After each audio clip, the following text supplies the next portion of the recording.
You're doing How are you, my friend? good, and you?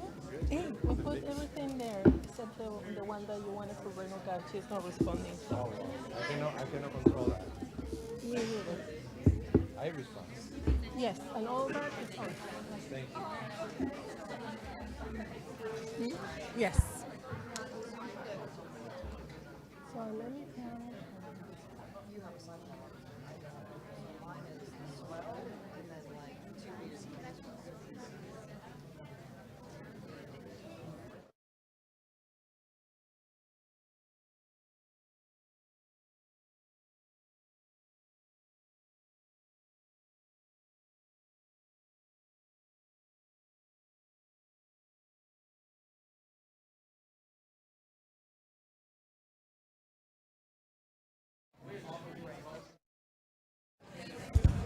Could I ask everyone to please be seated?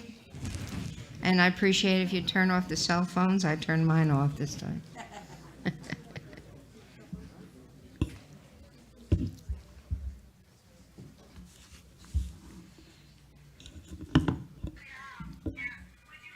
Not me, not me. Whose is that? Yours? Not me,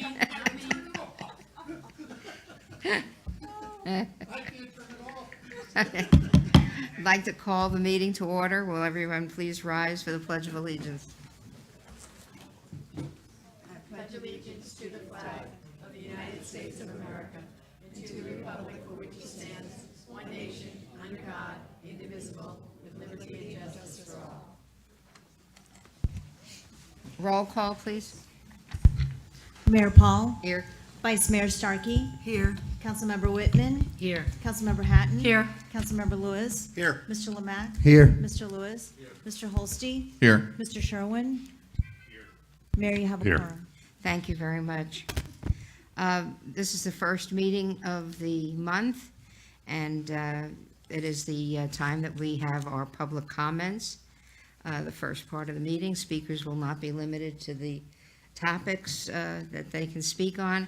However, we will not have any discussion on, it will be permitted on any item that is on the agenda for public hearing. When that comes up during the public hearing, at that time, you can come forward and speak. It'll be limited to 3 minutes, and we'll see how many we have today. I know we have a lot of presentations, and we have a lot of people for that. Is there anyone here that would like to make a comment during the public portion? That's because you're, oh, I was going to say it's because everybody's happy, but I know Eric's always happy.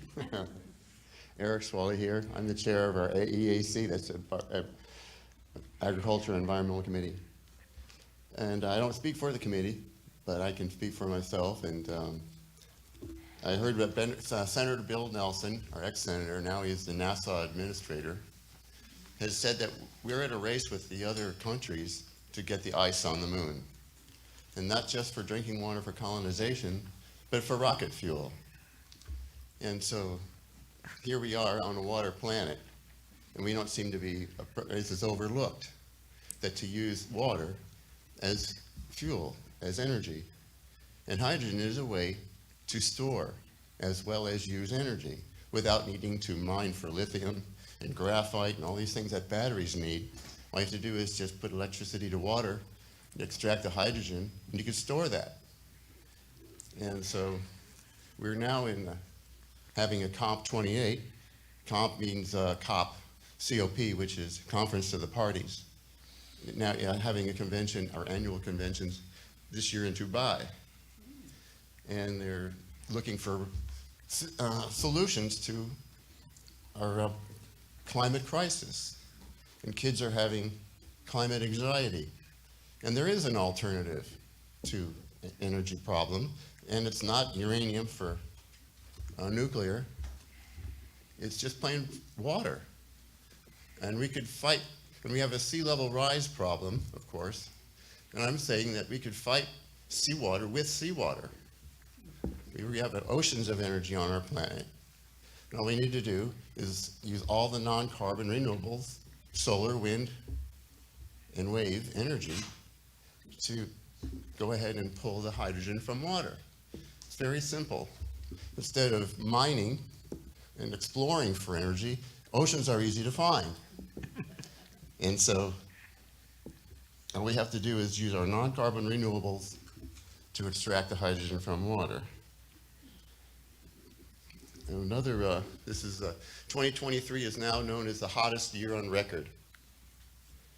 And I hope that we could send a message to maybe even next year be a part of the next COP, which is maybe our town of Davie could help advance the hydrogen economy.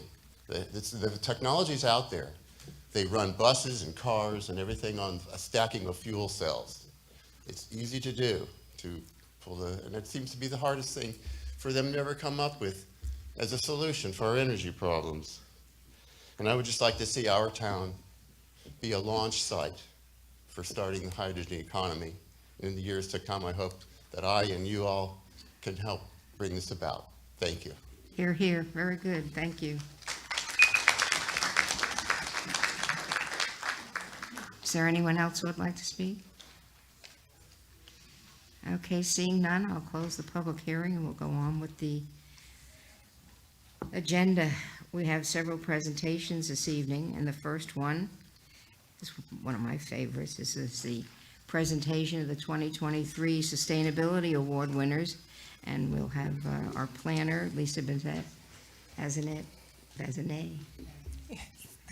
Excuse me. Good evening, Madam Mayor, council members. Thank you.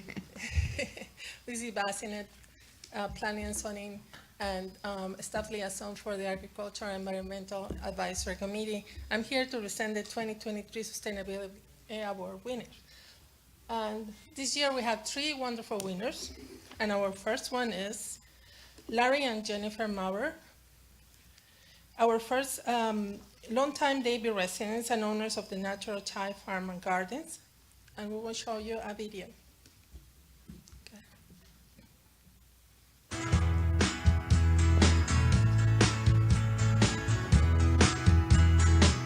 Davie's own Natural High Farms is a model of sustainability in Broward County. What started in 1991 as a 5-acre passion project for Larry Maurer has turned into a 22-acre commitment to community for the Maurer family.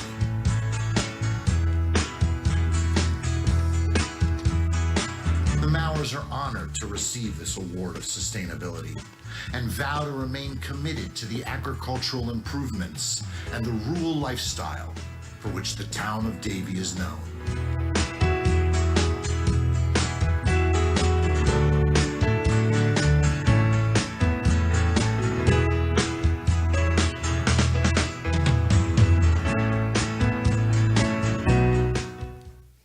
Please help me welcome Larry, Raquel, their daughter, and Jennifer Maurer.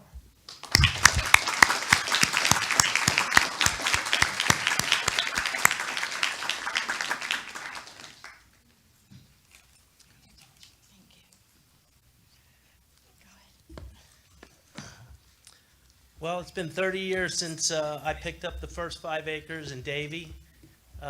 When I opened up the gates, there was 1,000 tires behind the gate, and there was nothing on the property but trees and scrub and a bunch of muck. I've been very fortunate to be able to pick up the next 5.5 acres. In 2006, I bought it from Glenn's Greenery, who'd been in there since 1972. I think everybody knows Glenn's Greenery is a plant leasing nursery. So we were fortunate to buy our border right there and then turn our 5.5 to 11. And last year we picked up our final 11 acres from the Anderson estate. And I know everybody here knows Rosie Anderson and Mr. Anderson. So it's been a great, lucky, very lucky time in our life to pick this up. And we've devoted the whole property to agriculture and hope that it remains that way for the rest of my life and hopefully generations to come. Thank you very much, our family, for the award. Thank you.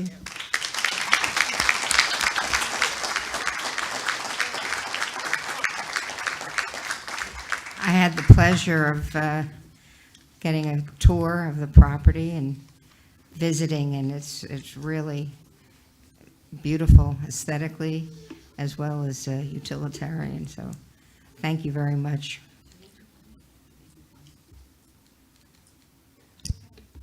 The next award goes to Nova Southeastern University Professor Manuel Salinas for his dedication on promoting sustainable practices. Please welcome. Hello, my name is Manuel Salinas. I'm a professor of engineering at Nova Southeastern University. One of my primary research interests is accelerating the adoption of electric vehicles, EVs, in Miami-Dade and Broward counties, with the aim of promoting a more sustainable future. What I particularly appreciate about this initiative is its comprehensive approach. It ranges from detailed mapping of EV infrastructure to promoting EV rentals for tourists. My concept intertwines technological advancements with societal shifts, underscoring community engagement and cultivating strong private-public partnerships. Through my project, I aspire to make eco-friendly transportation both accessible and attractive.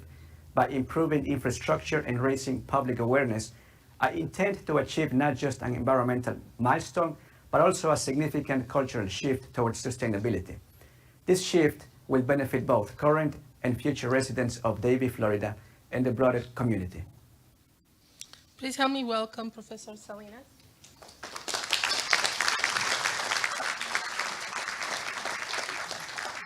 Good evening, everybody. I've been a town of Davie resident for the past 20 years, and I've enjoyed clean water, clean air, and nice environment.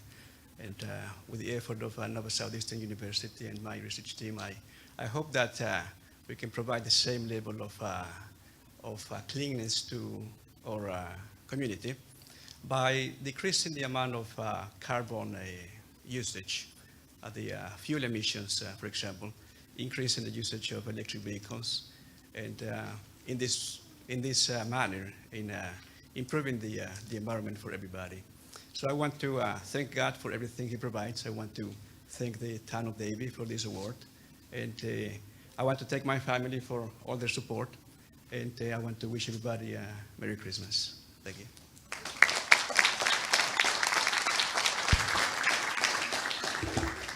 Thank you very much. And last but not least, Ms. Lillian Ortiz, teacher at the Nova Eisenhower Elementary School, who created and promoted the Sustainability Club at the school. Hello, everyone. I am Lillian Ortiz, a Davie resident for 20 years and a kindergarten teacher at Nova Eisenhower Elementary for 19 years. Our Sustainability Club 2022-2023 was the fruit of my 19 years of collaborating with students and families with the support of Mrs. Tider, our principal, and Mrs. Mason, our assistant principal. Club members grew food, raised awareness about food waste prevention, took part in beach cleanups, learned about locally grown foods, and tended to our kindness garden, home to a variety of native butterflies. In our club, we grew relationships with our custodial staff, with teachers like Coach Shaw, who helped with beach cleanups and food waste prevention, with parent volunteers, with our landscapers, with our business partners from Lowe's and Pembroke Pines, and Trader Joe's and Davie, to name a few.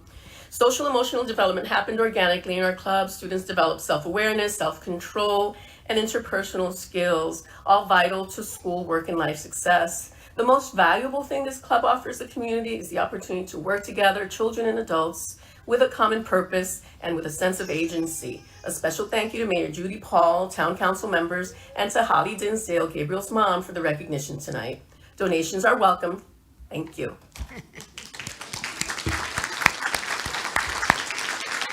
Please help me welcome Ms. Ortiz.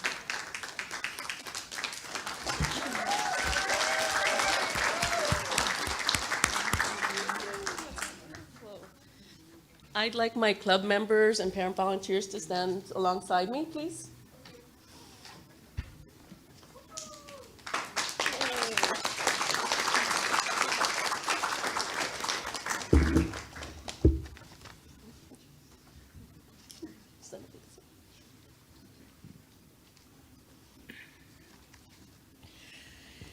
All right. So good evening, everyone. Good evening, Mayor Paul, who is a former Broward County public school teacher and a Florida Master Gardener. Yay! Good evening, Town Council members. First, I want to say that this Sustainability Club Award recognizes the contributions of so many people, not just Nova Eisenhower Elementary Sustainability Club members. I'd like to thank Mrs. Kinder, I don't know if she was able to make it tonight, and Miss Amrod Pierre for continuing with the club. I'm on a professional sabbatical this year, but they've taken the job of continuing with the club, which is an exciting thing for Nova Eisenhower in the community. Second, I'd like to everyone who has supported Nova Eisenhower Sustainability Club efforts to please stand. So I'm talking to my family members. I see a teacher over there.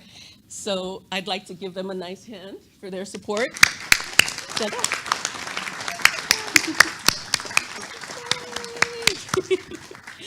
So for the few minutes I have of the podium, I want to share the words, not my words, the words of Robin Wall Kimmerer. I don't know if you've heard of her. She's a Native American botanist and the author of Braiding Sweetgrass, which is an audiobook that I listened to in the classroom about 4 times last school year, just because she reads it so beautifully and her writing is poetic. And she also is into the same stuff that I'm into. So, and I'm listening to it again now as I do chores around the house. Robin Wall Kimmerer talks about the honorable harvest, and I think that's an important subject to touch upon because that's what sustainability is all about. And these are her words.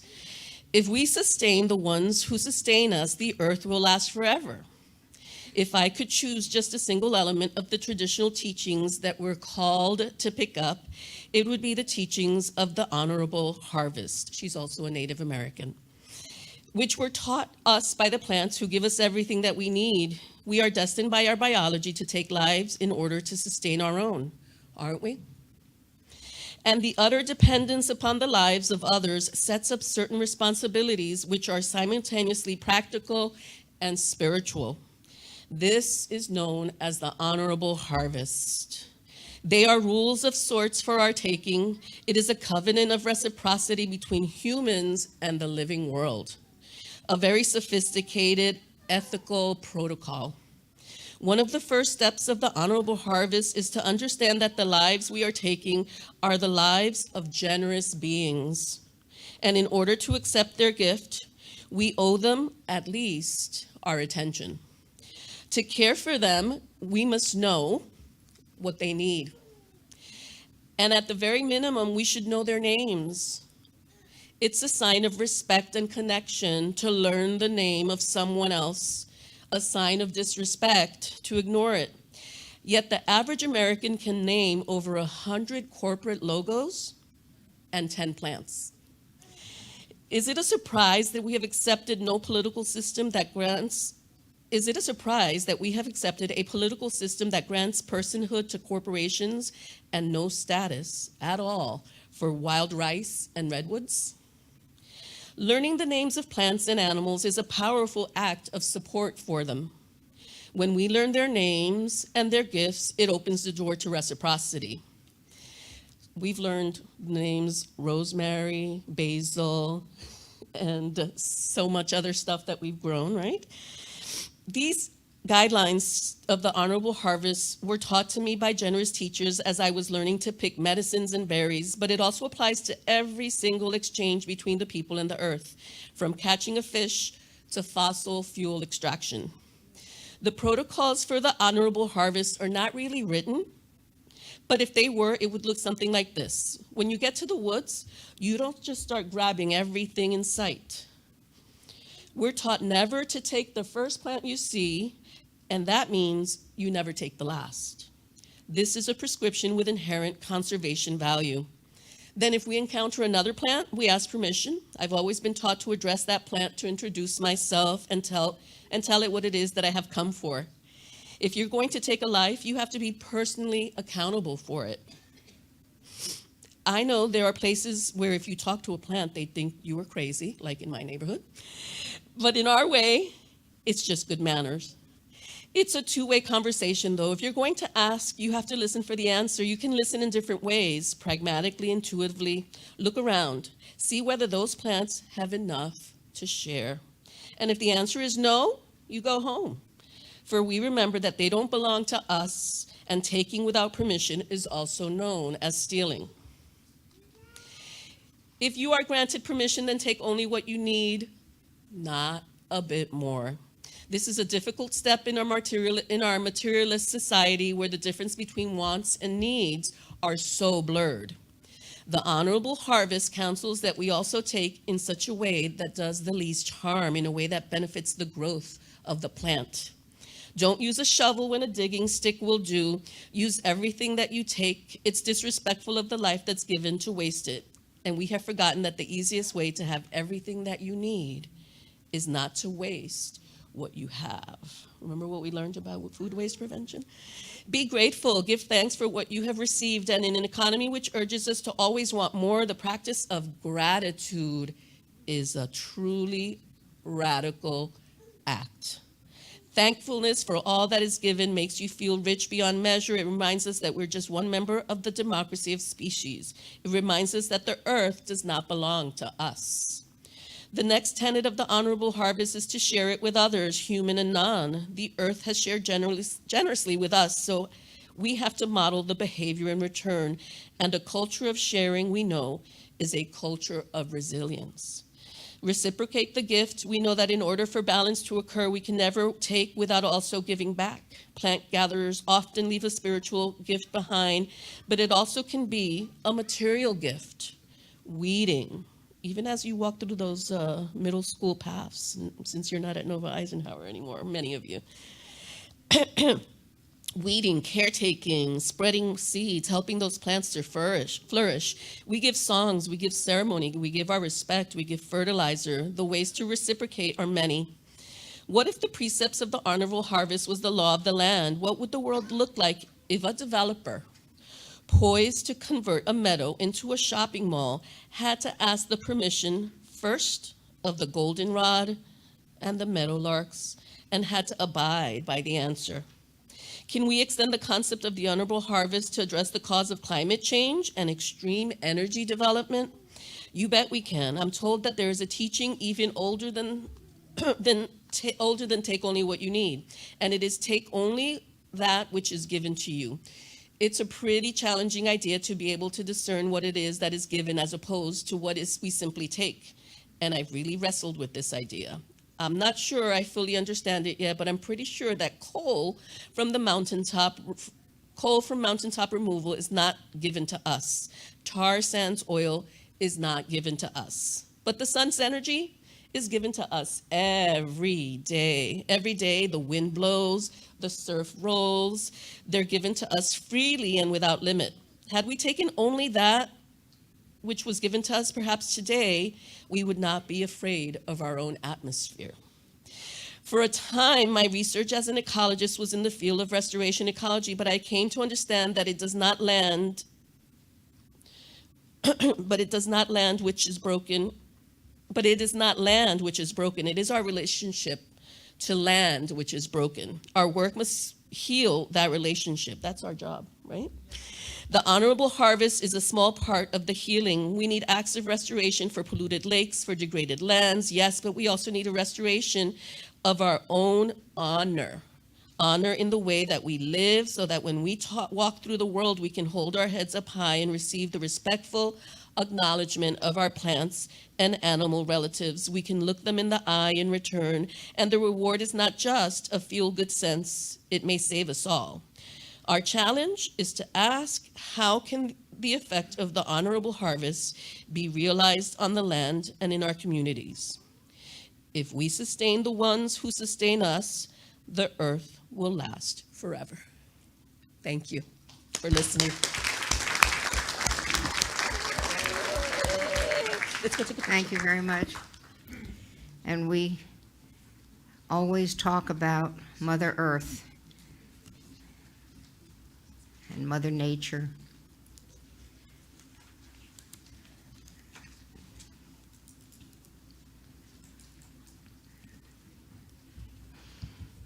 I'll just give them a minute to get organized and get their pictures.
Boy, this is like my classroom, nice and quiet. Sure. Okay, thank you very much, everyone, and thank you, Lisa. It is such a wonderful opportunity to be able to honor individuals, and everybody should know that if you know anybody else in the town who has something special to offer, anyone can nominate someone for a sustainability award, and we will accept applications almost all year, so just go on to our webpage and get all the information. Thank you again. We're going to go on to item number 2, which is the Water Smart Broward, and we have a presentation, Morgan Flynn, who's the Senior Program Manager of SES Drowning Prevention, and a multitude of individuals from our aquatic division. Okay, good evening, Mayor, Vice Mayor, Town Council, Administration, and residents of Davie. My name is Morgan Flynn, and I oversee the Drowning Prevention and Water Safety Program at the Florida Department of Health in Broward County, and help lead the county's water safety initiative, otherwise known as Water Smart Broward. Yes, and I see you're hosting the water safety guides. So just a quick synopsis about what Water Smart Broward is for everybody. Water Smart Broward is a local county initiative designed to promote water safety and drowning prevention for Broward County residents. It is operated in partnership with the Children's Services Council of Broward County Parks and Recreation, and the Florida Department of Health in Broward County. The mission of Water Smart Broward is to protect children from drowning-related fatalities and aquatic-related disabilities and injuries by promoting safer behaviors and strategic community-wide education within Broward County, Florida. One of the projects the program has been working on is the Water Smart Communities Initiative, which works with employees of municipalities to promote water safety and drowning prevention concepts and best practices at their local respective levels. We have worked with the Parks and Recreation and Cultural Arts Department, who partners with Fire Rescue Department, the Police Department, and the Building Division within the town of Davie to implement these best practices and strategies for the town. With the town making strides to promote water smart practices to residents of Davie, the Florida Department of Health in Broward County has designated the town of Davie as a water smart community by being able to add the following elements to your community for your residents and guests. And I'm going to go through the checklist and go through all of the different tiered requirements that you've been able to do for your residents and guests that the employees have been able to do. So there's 3 tiers. There's a bronze tier, there's a silver tier, and there's a gold tier. And more will be revealed. I'll just leave it at that. So the first things that we ask is that they complete. In order to do this, you have to complete all of the requirements within the bronze tier. So everybody who participates at least gets a bronze designation, and that it only goes up from there, from bronze to silver to gold. And we ask that that there are members of the town a part of our drowning prevention task force, which is countywide. So moving into the bronze category, the first thing on there is to include drowning prevention education in municipal sponsored events. And provide drowning prevention education during municipality car seat installation events within the town. Use Water Smart Broward logo on various municipal communications such as utility bills, quarterly Water Smart messages and newsletters, local news stations, social media and community bulletins, playing Water Smart PSAs in locations that residents frequent. I know that a few of the different buildings within the town, if you've been walking through, you probably see the videos of my face being plastered all over there and talking about water safety and drowning prevention. We ask that the town engages in multi-unit housing initiatives and to install free Water Smart Broward pool signage and provide educational materials to all residents. And then you can always request more signs. We ask that you host an annual Water Smart event or some sort of health and wellness day where drowning prevention and water safety information is disseminated to residents and guests. And we ask that you promote local statutes regarding swimming pool safety. And then again, being a member of the task force, that can be any of your employees from different divisions. So if that's going to be aquatics, that's going to be your building department, police officers, firefighters, etc. So the town of Davie has been able to check all the boxes within the bronze category, so which moves us up to the silver category. Nice job on meeting all of the bronze requirements. So in the silver tier, again, promoting residential pools to be up to code and having those handouts available to residents when they're coming to do pool permitting within your building division. We ask that you link the municipal WaterSmart Broward website during your on your website, where residents can go on there and sign up for swimming lessons and get resources within the town. We ask that that the town assists in educating local middle and high school students on drowning prevention and water safety within your community. We've asked that you offer CPR classes to municipal employees at low or no cost, as well as doing the same for your residents at a low or no cost. We ask that you offer swim lessons for children as young as 6 months old, and that you accept the Broward County Kids Swim Coupon, which is a $40 swim coupon for any child living in Broward County, ages 6 months to 8 years old. They can get a $40 voucher off of participating locations. So those are all of the requirements within the silver tier. The town was able to check the boxes on everyone in the silver tier, which moves us to the gold tier.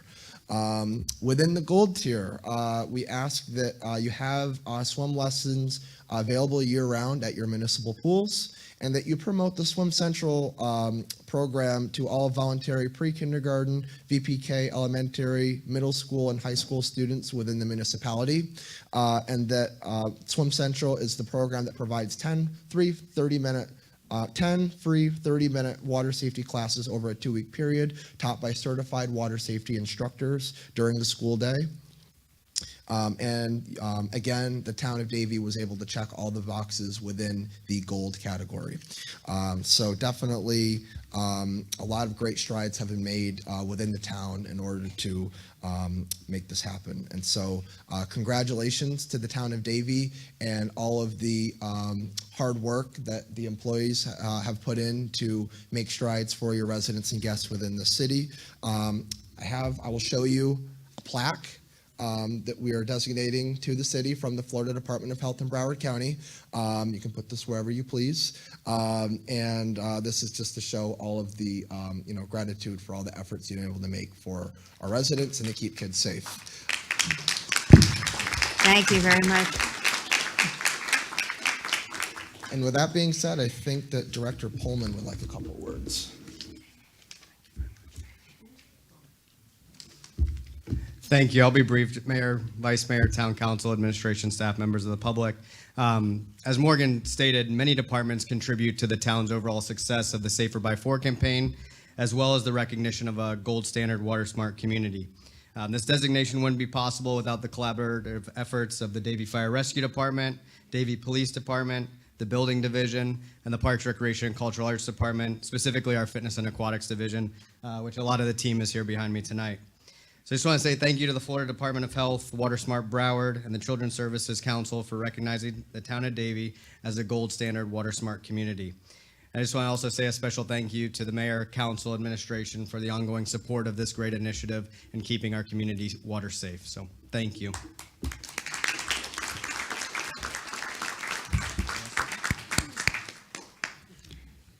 Always proud of the programs that are offered here. And we have a wonderful staff.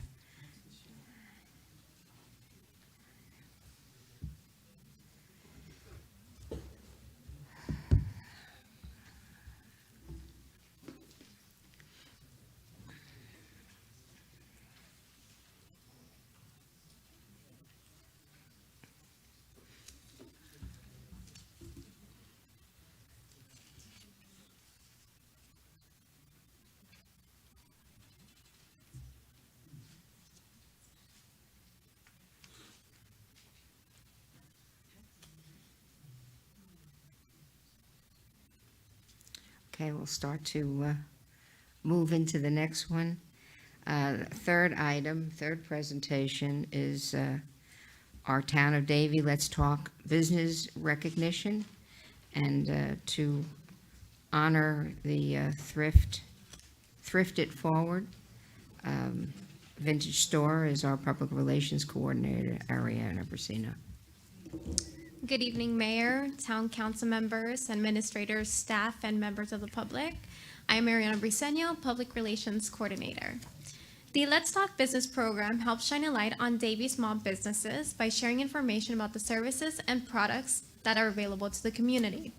It is my honor today to recognize and present this quarter's Let's Talk Business Award to Oda Serex, business owner of Thrift It Forward, located at 8242 Griffin Road.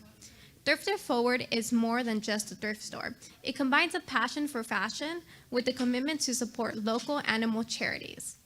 Oda's passion to open Thrift It Forward derived from her passion of rescue work at animal shelters and her knack of fashion.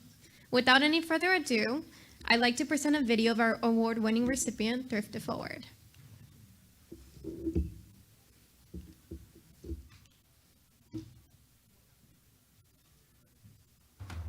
Hi, my name is Oda Serex. I'm the owner of Thrift It Forward in Davie, and let's talk business.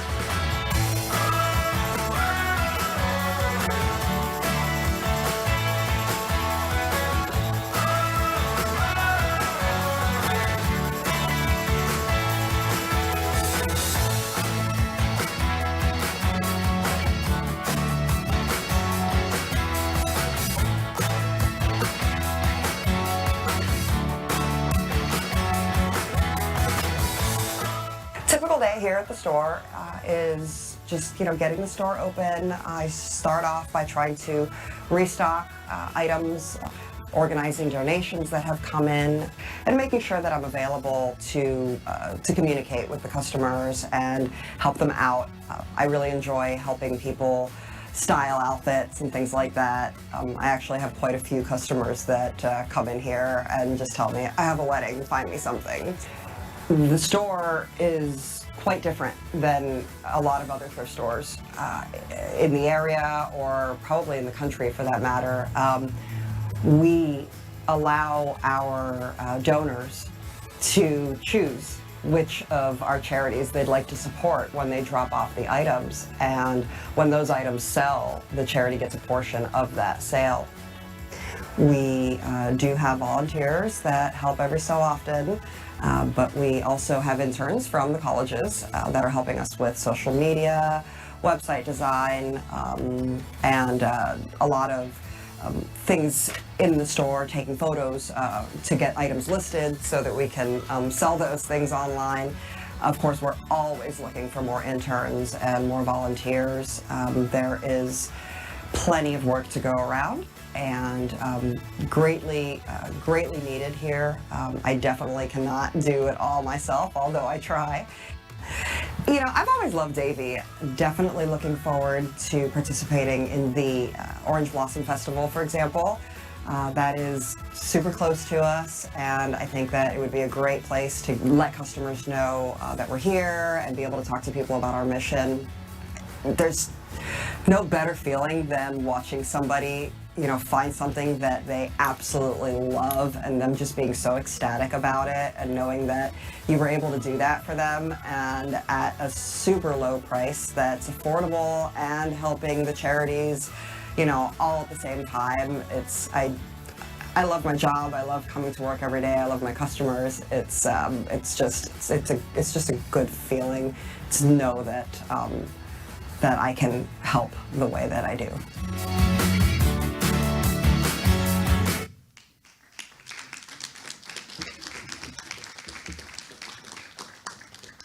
So the next time you feel the urge to go shopping, shop local. From gently used clothing, accessories, home goods, and priceless antiques, there's something for everyone at Thrift It Forward. At this time, I'd like to present this award to Oda and allow her to say a few words.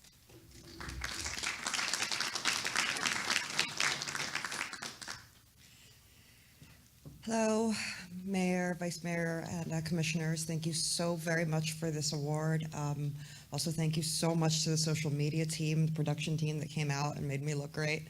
I was a little worried about that video. I've been in animal charity for a number of years, and a couple of years ago when I stepped away from actually working directly in the shelter, I knew that I wanted to keep contributing and doing something for the community and helping the animals. And that's just, that's where the idea came from. It's just from a love of my history of fashion. I've been a thrifter my whole life, and just being able to merge those things together and do something good, have a place where not only, yes, helping the animals is amazing and the entire reason that I'm doing it, but I know that oftentimes people say, oh, I just have this load of stuff in my car and I've got to drop it somewhere. I'll just take it to Goodwill. And I can't tell you, probably every day somebody comes in and says, I'm so glad I found this place. I'm so glad I don't have to take my stuff to Goodwill anymore. Like, I always hated doing that. Donating items to Thrift It Forward ensures that those items are being sold locally, that the funds that are being raised from the sale of those items are staying local, staying in South Florida, helping our rescues that so desperately, desperately need it. Our shelters are over capacity. The rescues are just exploding at the seams. They need volunteers, they need money, they need fosters, they need everything. And I'm just doing my little part, to keep them going and allowing the community a place where they can feel confident in knowing that if they bring something, even if it's of value, that there's a trusted name and somebody that's just been part of that community for a long enough time to know that I'm going to do what I say I'm going to do and sell that item and send that money to, to the charity that they request it goes to. The store is just me. But as I said in the video, there is a mountain of work to do. It is not easy to sort bags and bags and bags of donations. It's tedious and time consuming. So, volunteers are always, always welcome. The interns that help us are from the marketing and social media and, people that want to go into those fields. So they come in and they help with photography and just getting the word out. We've been there for just over a year and a half. I opened in April of last year. And, the response has been overwhelmingly, great. We get all kinds of beautiful comments from the people that come in the store. But, word of mouth is really, really the key in spreading the knowledge that we're there and that we're doing this and that we're that place for the community. And we greatly appreciate any assistance that we can get in that. Advertising budget is non-existent because we give a lot of our money away. And that's the way I'd like to keep it. I don't want to take extra funds and, send them to, give them to Google and Facebook and all of that to try to pay for advertising. I need that money. The dogs need that money.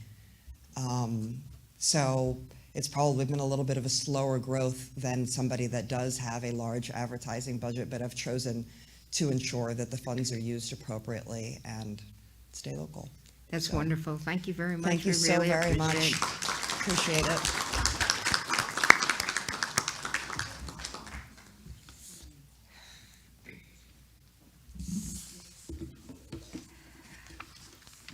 We need to announce items that are being tabled, withdrawn, or added. On the consent agenda, the applicant is requesting that the following items be tabled to January 17th. Delegation request for Live Oak Estates and the site plan for Live Oak Estates. Can I do them both at the same time, Mr. Sherrill? Yes, you may. Okay, may I have a motion to table 24 and 25 to January 17th? So moved. Go ahead. Second. All those in favor say aye. Aye. Any opposed? That's unanimous. Thank you. Number 32, staff is requesting the following item to be tabled to January 17th. That's the first reading of the ordinance 32 codification. May I have a motion to table? to January 17th. Anyone? Motion to table 32 codification to January 17th. Thank you very much. I'll second that. All those, do we need a, since it's an ordinance, do we need a Yes, voice Mayor. vote? Yes. Yeah, okay, would you please do that for me? Mayor Paul, Yes. Councilmember Whitman. Yes. Vice Mayor Starkey. Yes. Councilmember Lewis. Yes. Councilmember Hatton. Yes. Motion passes. Thank you. And we're also, the applicant is requesting that number 34, vacation, be tabled to January 17th. May I have a motion? Motion to move 34 to January 19th. 17th, sorry. Second. Thank you. Roll call. Vice Mayor Starkey. Yes. Councilmember Lewis. Yes. Mayor Paul. Yes. Councilmember Whitman. Yes. Councilmember Hatton. Yes. Motion passes. Thank you.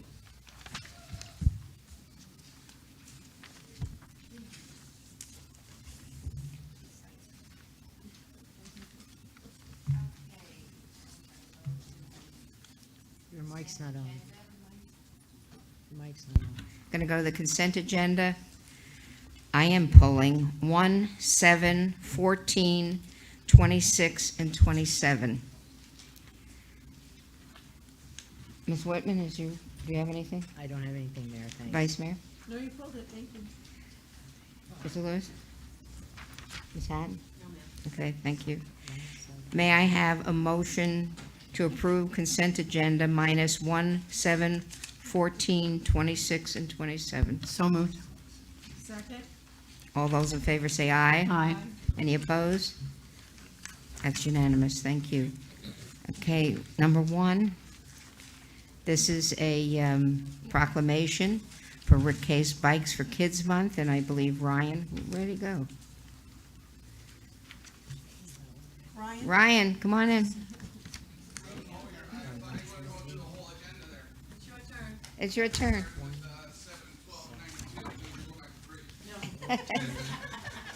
I'm going to ask, because of her deep involvement with the Boys and Girls Club, which is very heavily supported by Rick Case Automotive, we're going to have you read the proclamation. Thank you. Thank you, Mayor. Yes, I love the Boys and Girls Club. Been volunteering for years, and thank you so much for all your efforts. You and your family have been amazing.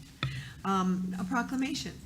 Whereas in 1982, the Bikes for Kids program was started by Rick and Rita Case in conjunction with the local Boys and Girls Clubs and other local charities, churches, and schools in an effort to distribute new and pre-owned bicycles during the holiday season to those children whose holiday may be less bright. And whereas the Rick Case Bikes for Kids program has distributed hundreds of bikes to deserving children and hopes to increase those numbers this year. Whereas this program teaches kids the value lesson about the joys of giving, and as well as providing a much appreciated gift for children who might otherwise not receive such a present. And whereas this contribution has significant in terms of effort and spirit by all those young people participating in this worthwhile project. Whereas Rick Case Bikes for Kids program is in its 41st year and hopes this year hundreds of bikes will be received and given in celebration of the 2023 holiday season. Now therefore be it proclaimed that the mayor and town council of the town of Davie do hereby proclaim the month of December 2023 as Rick Case Bikes for Kids Month, signed by our mayor.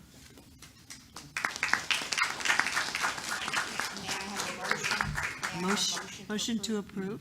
Thank you. Is there a second? I'm sorry. Thank you all. We I have a second. appreciate it very We much. have to vote on it first. Oh, I heard Gotta it. I wait heard till it you can voted. get it. No, we did a motion and a You second. voted to vote. All those in favor, please say aye. Aye. Any opposed? There you go. Now you're done. All right, thank you. I appreciate it. It's not just about us. It's a community effort. So anybody, when you're done with your bikes, your kids outgrow your bikes, please bring them to us so we can get them to other kids for the holidays. Thank you. Thank you. I appreciate it. Good to see everybody. Love you guys. Thank you. Thank you. Appreciate it. Let's go up there and stand with them. Thank you. Number 7, the state legislative agenda. I just wanted to thank Leona and those individuals on staff who work with that, and to also indicate that our agenda also includes the supporting the adoption of the 2024 League of Cities Legislative Action Agenda, which would happen at a later date as soon as we have that. And I figured you wanted to say something. Yeah, Mayor, over the past week, I was in Orlando and we had our legislative policy committee. So we did adopt the 2024 legislative platform. Many of these items you'll be familiar with. I'll just run through a couple that you know are important to all of us in the town and we've been following. Legislation for the ratification of statewide stormwater rule. That's always a big deal for our environmental resources and stormwater design and operation. Mobility plans, so those around who will have less fortunate will have an opportunity for a clear and concise framework for cities to be able to provide mobility and also alternative transportation modes as well. Public safety, recruitment, and retention. Across the state of Florida, although Davie, I'm really proud, and I always ask, how are we doing? Both I ask HR all the time and our police and fire. We're doing pretty well compared to everyone else, but I will tell you that around the state, many of the small cities are having a difficult time in attracting and recruiting and retaining quality police and fire and emergency rescue. So what we're looking at doing is support legislation that eases the certification barriers from those who are coming in from other state wanting to relocate to us. And so legislation, we're going to be supporting anything that goes forward that allows that to be an expedited process, even by an internship, which I know from Grace has talked to me, we've already done that in the town, but other cities have not, so we'll be supporting that. Also, the big deal has been vacation rentals, short-term rentals. The state has preempted us and taken away our ability to regulate. The only thing we can ever do on vacation and short-term rentals is to regulate noise, trash, or traffic, or parking. Everything else, whether it's zoned appropriately or not, they can come in your neighborhood next to you and we can't do anything about it. They took that away from us in 2001. So what we're doing is we're trying to add safeguards to that process and making sure that we oppose any other preemption, as they'll take that right away from us, because it is the right of municipal governments to rezone and zone. Much of our agenda, even tonight, is just that.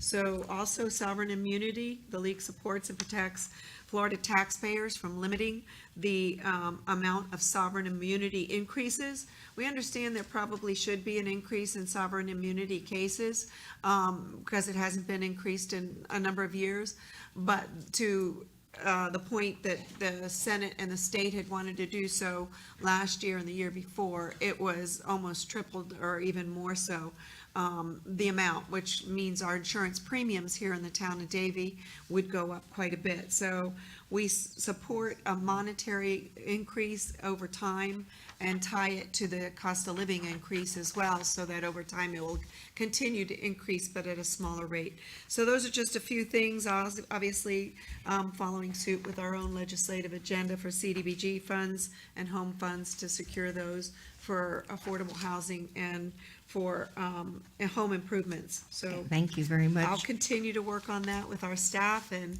with the Florida League, and we will keep you informed. And when this comes up for, in the future on a consent agenda, since you've just given the report, you saved yourself some time. Saved us time. That's what I figured. And I just want a little more information on that sovereign immunity thing, okay? I'll get it to you. So, may I have a motion to approve number 7, the state legislative agenda? Motion to approve number 7, state subject. Second it. Is there a second? Second it. What? Second it. All those in favor say aye. Aye. Any opposed? That's unanimous. Thank you. Number 14. This is a request Is there anybody here from Davis South? I just pulled this mainly because I wanted to vote against it. This is to allow, if I'm correct, Mr. Quigley, to let construction begin before the plat is adopted. Is that correct? That's correct, Yeah. but for 3 of the 5 buildings. Yeah, so I don't know that we've done that before. I just don't believe that it's a necessary process. It might just take a little bit longer, but I think the plat should be adopted before the building commences. Yeah, is there- Have we done it before? I believe there was at least one adopted in a previous meeting. This is a result of a code change to the Broward County Code that took place about a year ago. They didn't used to allow building permits to be issued prior to the recordation of the plat. I can't identify any specific reason why the town would be at risk. All of our issues are handled by our site plan. We're not waiting on the county process to resolve anything in particular, like a roadway improvement or traffic signal or anything of that sort. Well, I don't agree with you. I think that,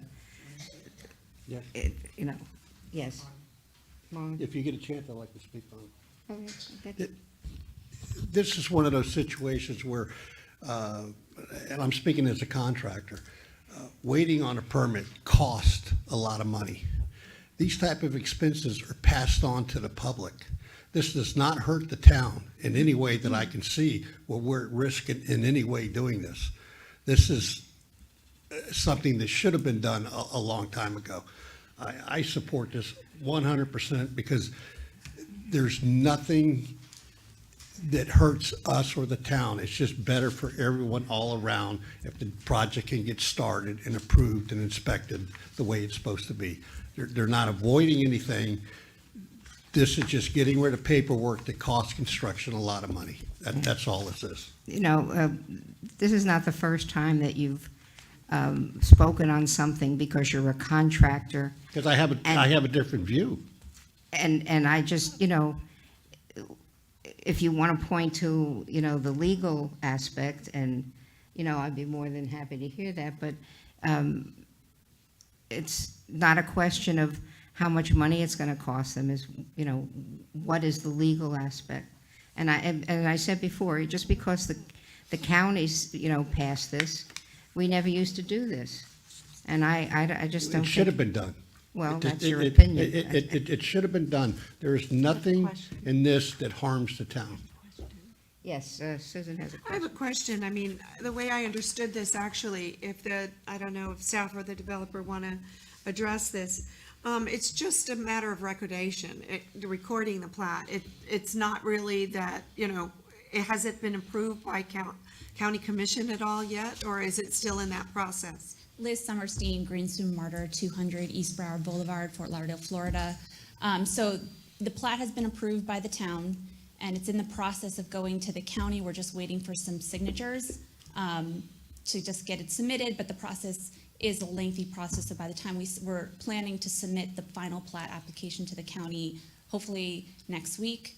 But with the holidays and everything, it'll take depends how long, 4 to 8 weeks to get on county commission agenda. And then once the plat is approved by the county, you have 18 months to record the plat, but during that period of time, we just have to comply with some conditions. There's engineering review. They have to determine the amount of off-site improvements so that we can get any sort of bonds together or anything. And as I've mentioned, the county passed an ordinance in 2020, so this is a new process for Broward County that allows for this types of issuing building permits prior to plat recordation. So it's effective throughout the county. And actually, just yesterday, the Senate proposed legislation requiring counties to create this kind of program. Obviously, that hasn't passed yet, but it is in the works. And so, and to your point also, we were here, I believe it was last meeting, where the town approved this type of tri-party agreement for a different project. Yeah, that's what I remembered. I was trying to recall if we, and so, in other words, this is, I don't know, I knew we approved the plat, and then now it just has to get approved again by county and any of their information, so you Correct. said you're filing the building permits next week No, with the that we're- town, or? we're planning to submit the plat application to the county next week to get the process started for recordation. For the building permits, so the way that it would work is we would submit the plat application to the county.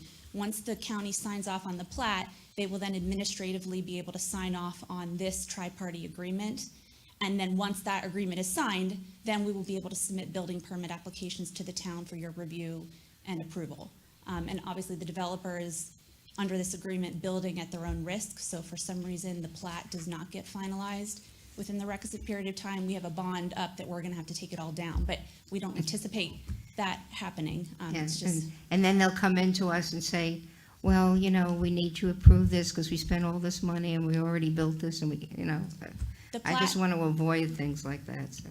Understood. I mean, again, the county administratively won't sign off on my understanding, won't sign off on this agreement until they have their first reading and approve the plat. There's just, you know, the period of time of what it takes to get the plat recorded. Yeah, I really don't agree that the county did it this way. I think it's putting the cart before the horse. And because I really think we've established a long-term process that has always worked. It may not be efficient. It's never worked. That's the problem. It may not work efficiently and quickly the way, but sometimes simultaneously, people have been able to file these in a pretty good way to move things along. I don't know, it's a tough call, but the county's allowing for this process, and like you said, you're bonding for it, so There's no risk to the town that I can see.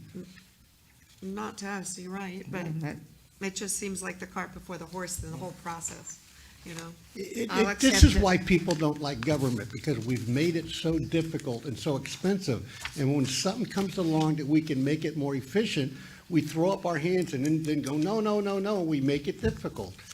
This is the most difficult thing in building and construction, is dealing with this minutia paperwork to get the building. I have a joke in my office that says, when the job is done and the paperwork weighs as much as the building, we can call for the final inspection, because that's what happens. As a general contractor, do you know what contractors spend their time in now? They don't spend their time in the field of actually doing building. All we do is chase paper.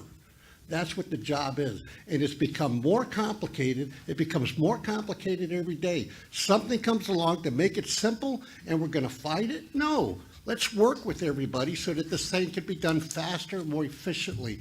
We're still going to inspect it. They're still paying for the permits. Everything is done. It's just a better process. And we're going to fight it? That's not right. And we shouldn't fight it. And we should be glad this is becoming a better process. Yeah, I also am concerned that, you know, if we, at this point, since the county's already allowed for it, if we don't, it's gonna send a bad message to our building community that we've been trying to attract and maintain. You have people from the downtown building development, department now, so- ask them how they feel about it. They're still gonna get their permit. They're still gonna watch the Right. thing. Nobody's getting away with anything here. Calm down, calm down. Yeah, so I kind of think on this one, you know, we've been working with them for a couple of years now, trying to get this particular project moving. Staff's done a great job at looking at a lot of the site plan and determining how we're going to look at these things in the plat, in the roads, in the site. So I think that, you know, at this point, it would be disingenuous if we didn't, since they're already allowing. Do I agree with the whole process? Not really, but I think on this And I- case, this particular issue, I think we should do it. Yes. Could someone explain to me what the detriment to the town is? None. Hold on. Maybe staff, someone in staff or legal? Is there some detriment to the town? What would be the worst scenario that would hurt the town? Or come back at the town? Explain what the woman said about it. For some reason it doesn't get approved, and they've already built something, they have to tear it down. Well, they said they'd bond out for that, so it wouldn't, they would have the money to do it. I mean, I would think they wouldn't try even if they thought they were gonna lose it. Doesn't make any Well, anybody That in can't legal? happen. Anybody? There would be nothing unlawful if you approve this. You have broad discretion to either approve or deny this, but there's nothing unlawful if you do approve it. And this wouldn't be written in gold, so if we found out that we decided that we didn't like the way it looked, we can change it. No. Oh, one way. No, once you're entered into the agreement, you wouldn't be able to do that. Okay, just asking. So, Michelle? so will this open the door for future projects? Of course. On something like this? To change the law. Of course. Well, if you're asking me, in some way, it does set a precedent, but you don't have to always follow a precedent either, so. And the county's the one who approved that process. Yeah, it's a new law. Yeah. Yeah. Okay. Somebody want to give me a motion? I'll make a motion to approve. Second. Roll call. Councilmember Lewis? Yes. Councilmember Whitman? No. Councilmember Hatton? Yes. Vice Mayor Starkey? Yes. Mayor Paul? No. Motion passes. Thank you. You realize you flipped in the middle of your talk. But there's two Yeah. processes. Staff's been working on this for a long time with this project. Okay. County did it. Yeah, that doesn't make it right. Okay, 26 and 27, we're going to do all of those together with Marigold, and I'm going to not do that yet. I'm going to do the, go into the consent agenda. Is 29 the first item in the consent, the public hearing? Yeah, okay. All right. 29 is a resolution, non-ad valorem assessment. Mr. Sherwin, would you read the resolution by title, please? A resolution of the town of Davie, Florida, electing to use the uniform method of collecting non-ad valorem special assessments levied within the incorporated area of the town of Davie, stating a need for such levy, providing for the mailing of this resolution, providing for conflict, providing for severability, and providing for an effective date. Any members of the public which wish to speak for or against this item? I know we have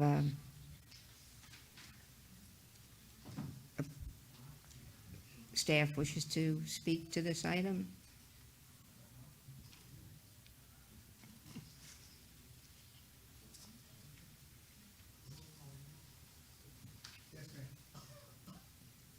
Thank you. Yeah, Mr. Holstein's going to do a presentation. I didn't know we had skipped ahead. You what? I didn't realize we had skipped ahead on the agenda because we had the marigold items, so. Yeah, but I'm doing that Okay. all together when they come Yeah, up later. My apologies. You want to bring up the presentation?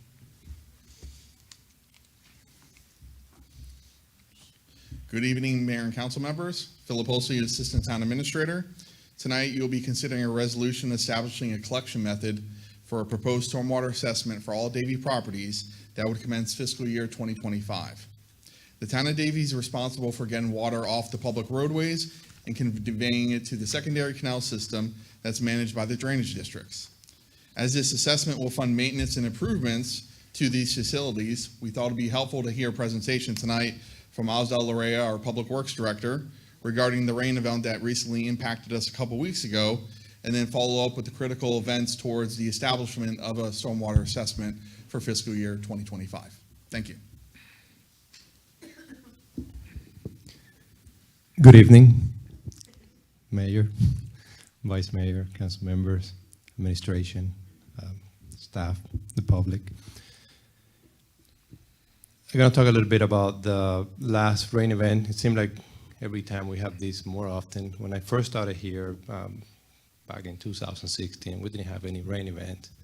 Then we have one major rain event in 2017, and then another one in 18, 19, and it seems like now they're multiplying, and we have them twice a year. We had one recently in April, and we just had another one in November, and before April, we had another one in November of last year, 2022. So it seems like every time it happens more often.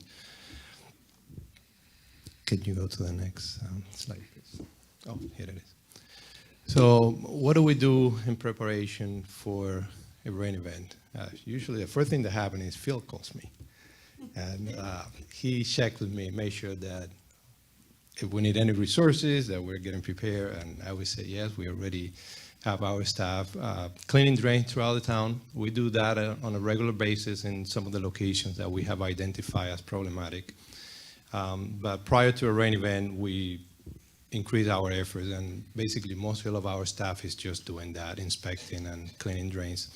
There are also things that we do throughout the year. There are maintenance activities that we have identified, and I want to believe that they make a difference. If you look at the bottom picture, you can put all the bullets. You see that's a new backflow preventer that was installed at the N25 canal. That's at 142nd and 70th Street. So a few months ago, we installed several backflow preventers to prevent the canals, when the stages of the canal are very high, to backflow onto a street, because a lot of the streets at many times during these rain events are lower than the water level of the canals, especially when they crest over the road. So we went ahead and installed backflow preventers along the canal that's on 142nd Avenue from 14th Street to 26th Street. And I did see a difference this time in Oak Hill, and I want to attribute that difference to the installation of the backflow preventers. Maybe we didn't get as much rain, but you're going to see a picture later in the presentation that's going to show that what I'm saying is probably true. I did see flooding in Oak Hill. It wasn't as severe as previous rain events, and it didn't last as long. On the streets, I'm not talking about private properties. And those flooding on the properties, there were certain areas that were very flooded, and you'll see another picture, so you'll see exactly what I'm saying. So those are some of the preemptive measurements that we take. Another thing that we do in preparation, and I want to thank George McCourt, our emergency manager. He always calls me. We're constantly in communication, making sure that he keeps me up to date on any upcoming rain event, or also any resources that we may need to require or request from other government agencies. We also get our pumps prepared. We work with our garage to make sure that they have been serviced throughout the year. We usually do it every 6 months and get them ready for deployment. We also establish communication with the Central Broward Water Control District. There are certain things that we coordinate together, and they're very helpful, and we try to help them too when it's required. And also during this rain event, and others, we always count on the sea level being lower prior to a rain event. You want to go to the next slide, please? So this shows the amount of rain that was received at the structure of S13. That's a structure in orange, and 441. And as you can see, over a period of from November 14 to the 16, it was approximately 13 inches. There are some other areas in town that may have received more. There's also on that table or graph, the stages of the canal. At some point, the sea level was approximately 5 feet high compared to the normal, which is about a little bit under 2 feet. And also shows the flow of the pumps that were running throughout that period. Just a lot of water was coming into the canal. Here's a picture of New River State. This is on 55th Avenue, south of Griffin Road. The picture to my left is showing from one of the property owners. Actually, their house flooded. And then the second picture is our actual pump operation, trying to get the water levels down. And as you know, we have a project, which I'll talk later in the presentation, coming up in that neighborhood. This is Park City East. This area is a little bit more complex. A lot of the drainage structures actually run under some of the mobile homes. Some of the outfalls are in bad condition, and we're trying to repair them.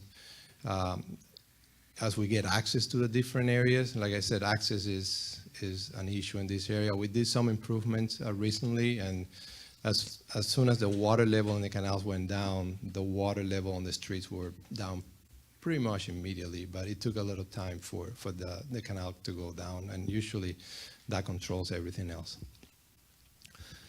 This is Little Country Estates. As you know, we have a major drainage infrastructure project that's ongoing. We actually adding two new outfalls. So right now we have 3 outfalls. We are increasing it to a total of 5. The 3 outfalls that we have right now, they're about 24 inches in diameter each, and the ones that we're installing, they are going to be between 36 and 42 inches. So it's going to increase the outfall capacity. It's pretty much going to be double.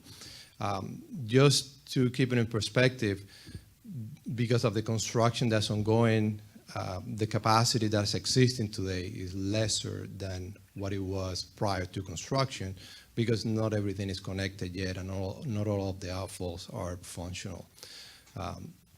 But I think the added capacity with the new pipes that are on the ground, that they're not connected yet to the outfall, actually made the duration of the flooding be reduced at least for a day, I would say. And I think I've spoken to residents and Councilmember Lewis, and we all agree that it seemed like the increased capacity on the ground helped. We went from 18 inches, 15 inches pipe on the ground to, in some cases, 42 inches, 48 inches. So it's a larger capacity that could be storing additional water on the ground. This is Orange Park, and this is a good example of a canal that crested over the road. This is the N23 canal. This is a canal that runs north-south on the east side of 130th Avenue. And as you can see in the picture, the canal is basically, the water is over the road. And when that happened, the water has no place to go. I mean, unfortunately, we have to wait for the canals to recede, for that water that's on the street to also go down, especially for roadways that are lower than the elevation of the canals at that point. So actually, this is a picture I was referring at the beginning of the presentation. That's 142nd and 17th Street. That's the N25 canal. So that's the canal that serves Oak Hill from 14th Street to 26. And as you can see, it's over the road. There was a lot of flooding on Oak Hill, but I didn't think it was as bad as last time, as far as 145th Avenue and some of the other roadways. Didn't mean that there was no flooding, but I saw it go down a lot quicker, and I didn't think it was as severe and as deep as it had been in prior events. Not saying that it wasn't bad, but it wasn't as bad. I think the backflow preventers are preventing a lot of that canal water that has very high level during these stages to go into some of the lower areas like 145th and 14th, 15th Street, which is at a very low point. We also have challenges with a lot of drainage infrastructure that's located within private property. So a lot of our infrastructure sometimes is hard to access, even for maintenance sometimes is impossible to get into some of these areas because it was built in some cases on their homes, and there are no easements, and so some of those are challenges that we're trying to work and find ways to work around them. Some of the other communities have no or substandard drainage, as you know. We have streets. I think there was a meeting, Mayor, you mentioned 67 Terrace, I think it was, and Orange. They have no drainage. There's no drainage in that community, and it's only one street north of Orange Drive, but it has no drainage that's existing. So that's something we'll have to address. The secondaries cannot drain into the C11 canals until the C11 canals go down. So that's always a challenge. You know, the water is not going to go down until those canals go down and they get pumped either to the east or the west. And as I mentioned before, the secondary canals crested and the town could not pump into the canals. And we cannot always pump. There's no opportunity to pump water into every situation and every location, but the ones that we can pump, if the canals are too high, you're basically recirculating the water back onto the street. You could also see a picture, just go back for a second. There's a picture there, that's the College Avenue. You could see the lake in front of Broward College, also crested over the road. So that's another example where things are over capacity and they cannot keep or handle the amount of rainfall that we get in a very short period of time. And now, these are some of the projects that we have ongoing. Our operating maintenance is 1.3 million, and that includes salaries and also contractor services. We also have a ongoing capital project at the Little Country State that's been funded through ARPA, so grant funding. Is under construction, is about a 45% completion. We have the Shenandoah Vista Filari pump that we received $2.5 million in federal appropriations. And we're starting the design of that project, and the construction is funded through the grant. We also have the new river state, at the picture I showed before, on 55th Avenue and Griffin Road. And the design has been complete. We're in the process of applying and obtaining permits, and the construction is funded also to ARPA. And Oak Hill, we also have that project on the design. I believe we should have about 30% design completion by the end of this month. And now I'm going to pass it back to Phil Holstein. Thank you. So the town currently collects assessments for solid waste and fire. Funds collected from these assessments must be spent specifically for that service. Over the past few years, as Osdell noted, the town has committed significant dollars towards stormwater operating and capital costs through its general fund and grant dollars. To ensure that the town has sufficient funding for stormwater needs moving forward, this assessment, if approved, would provide a recurring source of funds to enhance our stormwater maintenance, as well as complete other stormwater projects that aren't currently funded. So currently where we stand today, if the resolution that's before you tonight is approved, it'll be the first step to tell the public that we're contemplating a stormwater assessment for fiscal year 2025. The first step towards initiating the assessment is the completion of a methodology study that would determine how we're going to allocate the assessment dollars, expenses across the residential, commercial, and industrial properties. If the resolution is approved tonight, the town has an existing MOU with Craven Thompson from last year's methodology study for them to complete it. And then we also have Neighbors Giblin, who's on board to provide the legal guidance throughout this assessment process if we proceed with your direction tonight. So the milestones are critical events. Tonight, if you approve the resolution, this will start us on a trajectory through November of 2024. In February, if everything goes according to plan, we'd be bringing forward the rate study for your consideration and approval at a February 2024 council meeting. In April of 2024, we'd actually identify the specific dollar amount that you'd want us to collect, starting based upon the residential stormwater assessment for a single-family house, which would lead into what's charged for commercial and industrial properties based upon their ERU. Next, from April to August 2024, before the trim notice came out, we would do an education campaign to the public through community meetings, the Davie update, social media regarding the stormwater assessment. In August 2024, the trim notice would go out to the property owner based upon that preliminary resolution that you approved in April 2024. And then you have, as we always do, the final assessment is approved in September 2024 at the same assessment hearing where you'd be considering the fire and solid waste assessment, with that final assessment appearing on the fiscal year 2025 tax bill. I apologize, it says 2024, but that's supposed to be 2025. And with that, we're here to take any of your questions or comments. Thank you. Thank you.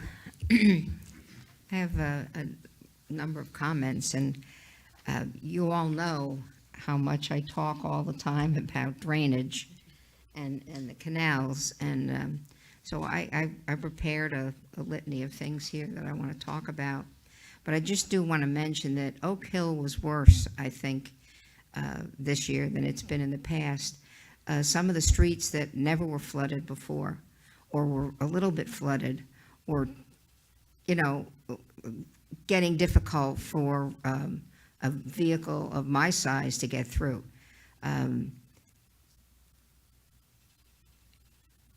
It wasn't terrible because there was no water in the houses, and I know that's an element.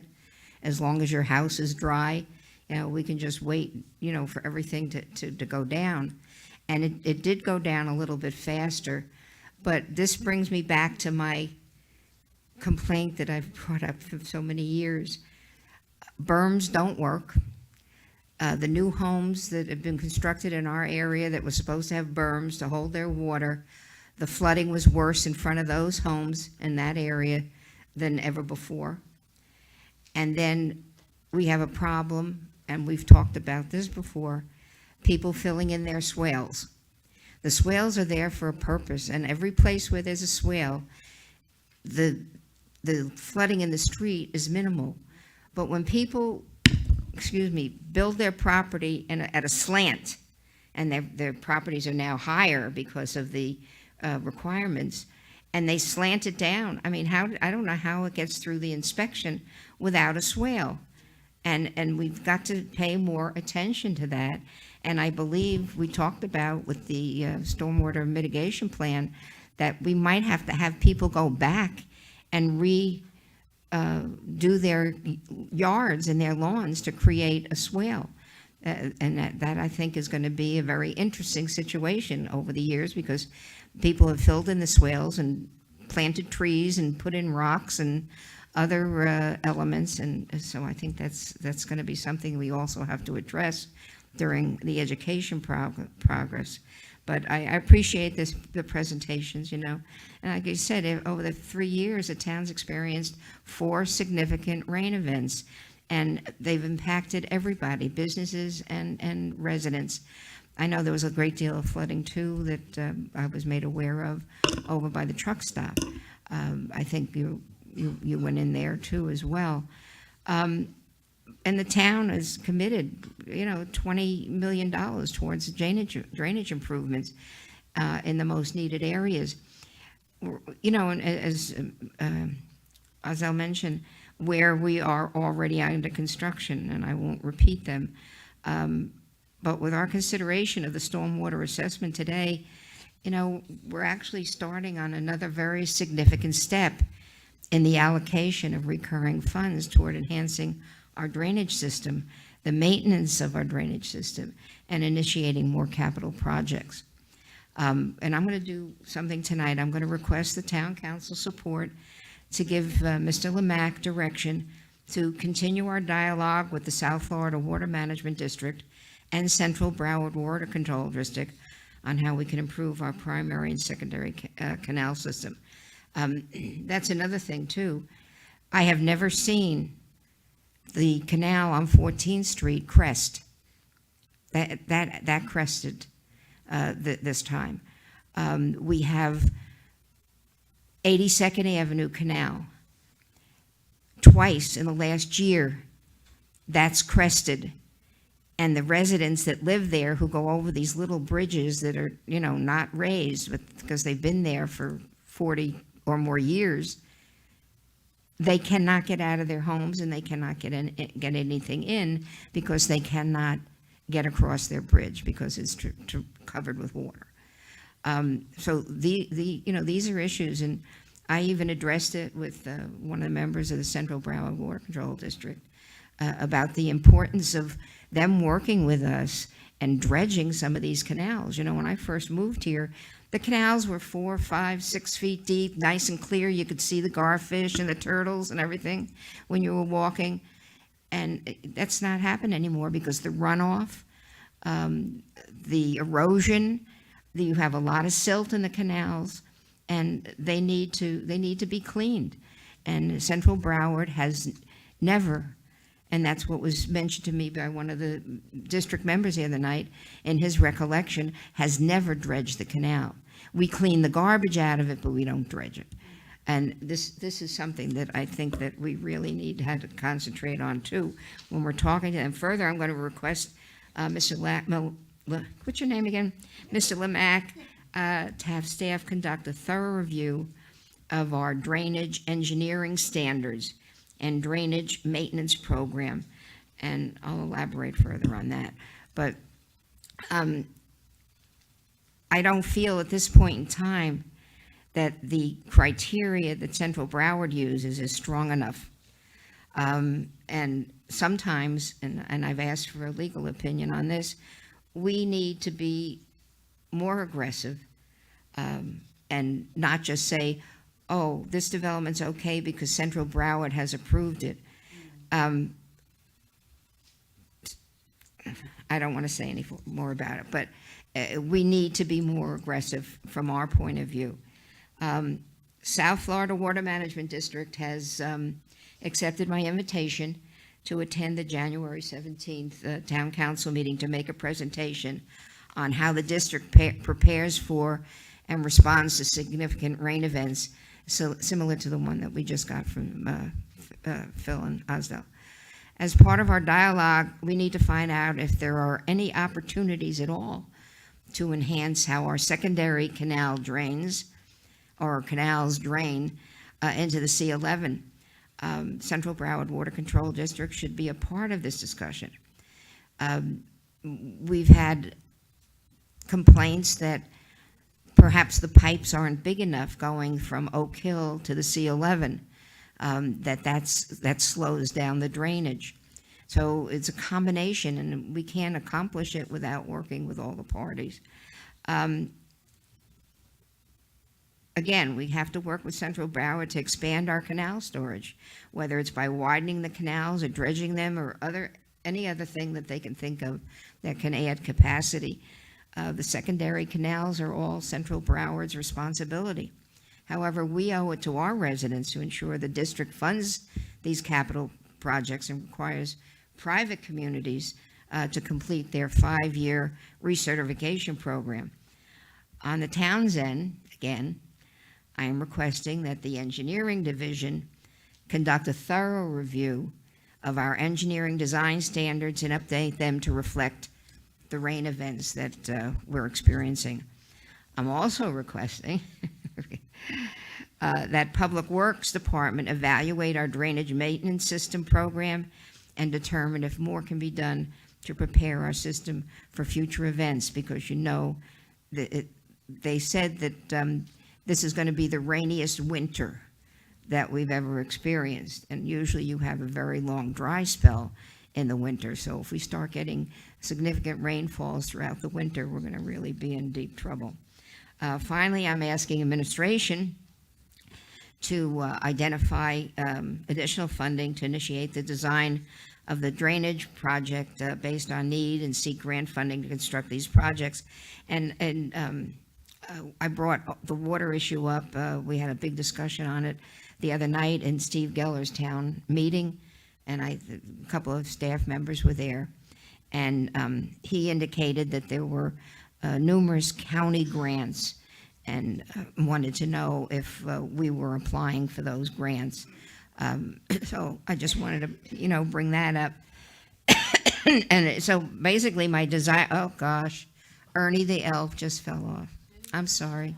I hope he didn't get hurt. So my desire is for administration to bring up the results of all of these efforts and their recommendations at our 2025 vision and goal setting session, and that will give us an opportunity. Are you going to save Ernie? Thank you.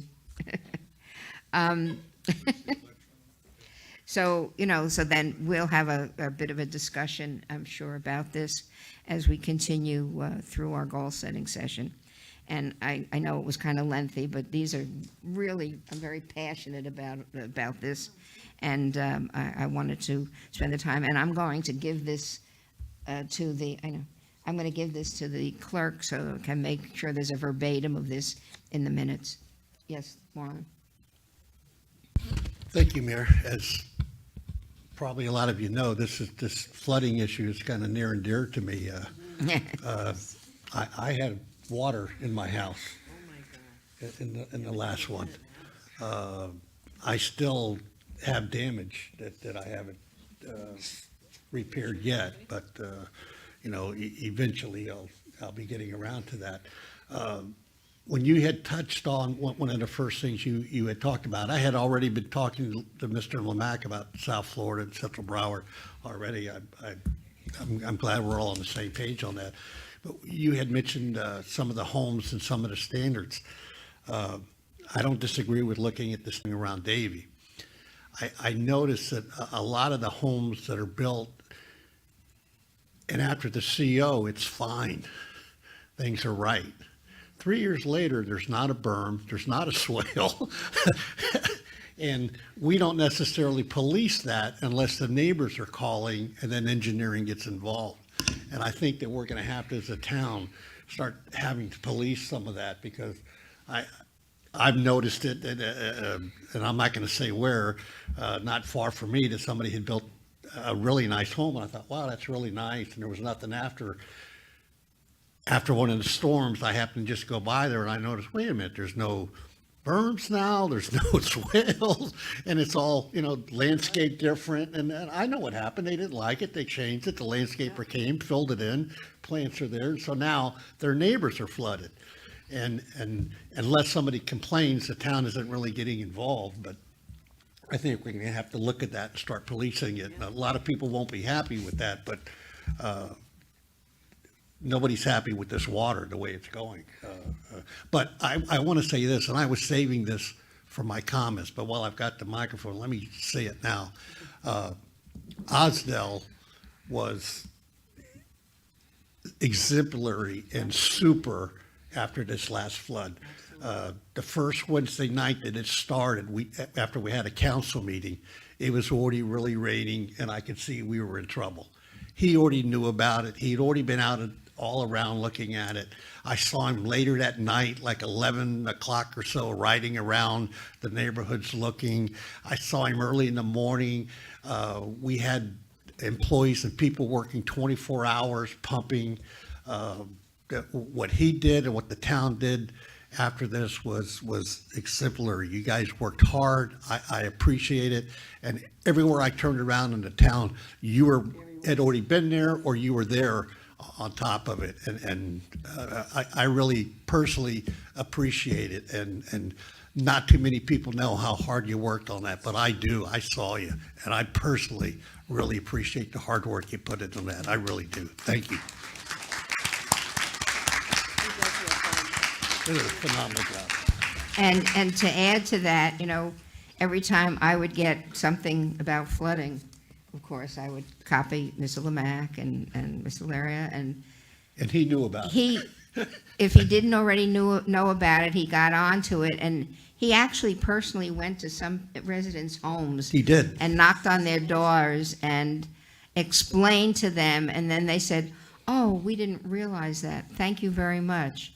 So I mean, that level of involvement, and then I would get an email back saying, "Thank you very much for having someone come and explain it to us." But I don't think we've ever had anyone that actually went out to as many homes as he has to talk to people and explain to them, or to call them on the phone. It makes me proud to be part of this town with some of the work that I saw done, like after this flood. I can't thank you and your guys enough. It was incredible. Good work. The job well done. Fantastic. Thank you. Did you need you were asking for approval of some of the things you were reading? Well, I'm just asking for your Direction, right, yeah, to have. I'm all on Judy? board. I'm coming. Oh, okay. Sorry. Go ahead. I'm glad to hear that you actually put it out in there, and we'll be able to look at these things as we go forward, because this is something I think is long overdue, and as well as this stormwater study. I also I know it's hard to believe in a planned residential community with a drainage system, but my garage flooded again. And this is like the third time in the past 10 years that it just floods in there. And, you know, that's the unfortunate thing that happens when other properties around you fill in and raise the elevation of their homes, and then they don't even realize it. Sometimes a new buyer comes in and don't realize that the one before them had done it. So I would be, you know, happy to hear that we're going to move forward with trying to see how we can fix this. I do think that the study is definitely needed, and I can't wait for more public input, as well as our own, to these areas that we know that are susceptible to the flooding all the way around. So thank you for bringing those things forward. And then to add to that, this is why a lot of times you've heard me, when we're doing different developments, so strong about dry retention areas, because whether it's controlled by the HOA or an individual homeowner, or it's in between the houses, it's still a dry retention area that when it gets wet, if there's enough complaints from the residents, they're gonna fill it in. And nobody will know because it's in the back of the property or it's on the side. And this is what has happened in other areas that Ms. Lewis said was, so developers are gonna have to toe the mark on drainage issues. Okey dokey. Let's see. Did we vote on this yet? No. Okay. Let's take this first. So everybody agrees with giving the direction that I asked for from all the various things, and then Mr. Lemack will bring it all together, and it'll be a very big part of our vision and goal setting session. Thank you. All right, may I have a motion to approve number 29, the non-ad valorem assessment? Motion to approve 29, non-ad valorem assessment. Second it. Who seconded? Second it. Marlon second. Michelle seconded it first. Oh, okay. Just to Okay, let you no guys down there problem. know. Yeah, she's got to speak Gotta up. speak into the microphone. up. Len. She did. Squeak up. Roll call, please. Councilmember Lewis. Yes. Vice Mayor Starkey. Yes. Mayor Paul. Yes. Councilmember Whitman. Yes. Councilmember Hatton. Yes. Motion passes. Thank you. Whew. Number 30. The Consolidated Annual Performance Evaluation Report, CAPER. Mr. Sherman, please read the resolution by title. A resolution of the Town of Davie, Florida, approving fiscal year 2022-2023 Consolidated Annual Performance Evaluation Report, in parentheses CAPER, for the Community Development Block Grant Program as required by the U.S. Department of Housing and Urban Development, in parentheses HUD, providing for severability, providing for conflict, and providing for an effective date. Thank you. Are there any members in the audience, this is a public hearing, who wish to speak for or against this item? You can come forward at this time. Seeing none, I'll close the public hearing. Anyone from council have anything for discussion? Could I have a motion to approve? Motion to approve? Second. Number 30, CAPER, right? Roll call, please. Vice Mayor Starkey. Yes. Councilmember Hatton. Yes. Councilmember Whitman. Yes. Mayor Paul. Yes. Councilmember Lewis. Yes. Motion passes. Okay, number 31 is the second and final reading for a code amendment. Was approved on first reading. Mr. Sherwin, would you read the ordinance by title? An ordinance of the Town of Davie, Florida, amending the following sections of Chapter 12, Land Development Code, Article 13, Special Planning Areas and Districts, Division 9, Griffin Corridor District, Division 11, Regional Activity Center Districts, providing for conflict, providing for severability, and providing for an effective date. Thank you very much. Is there anyone in the public who would like to speak for or against this item? Seeing none, I'll close the public hearing. Anyone here have any questions? I don't know, does your agenda have Mayor Lewis instead of Marlin by any chance? Is it just mine? Mine says it too. Huh? Mine says it too. Yeah. So you just need to correct that, okay? Congratulations on your.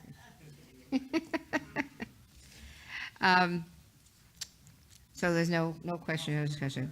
May I have a?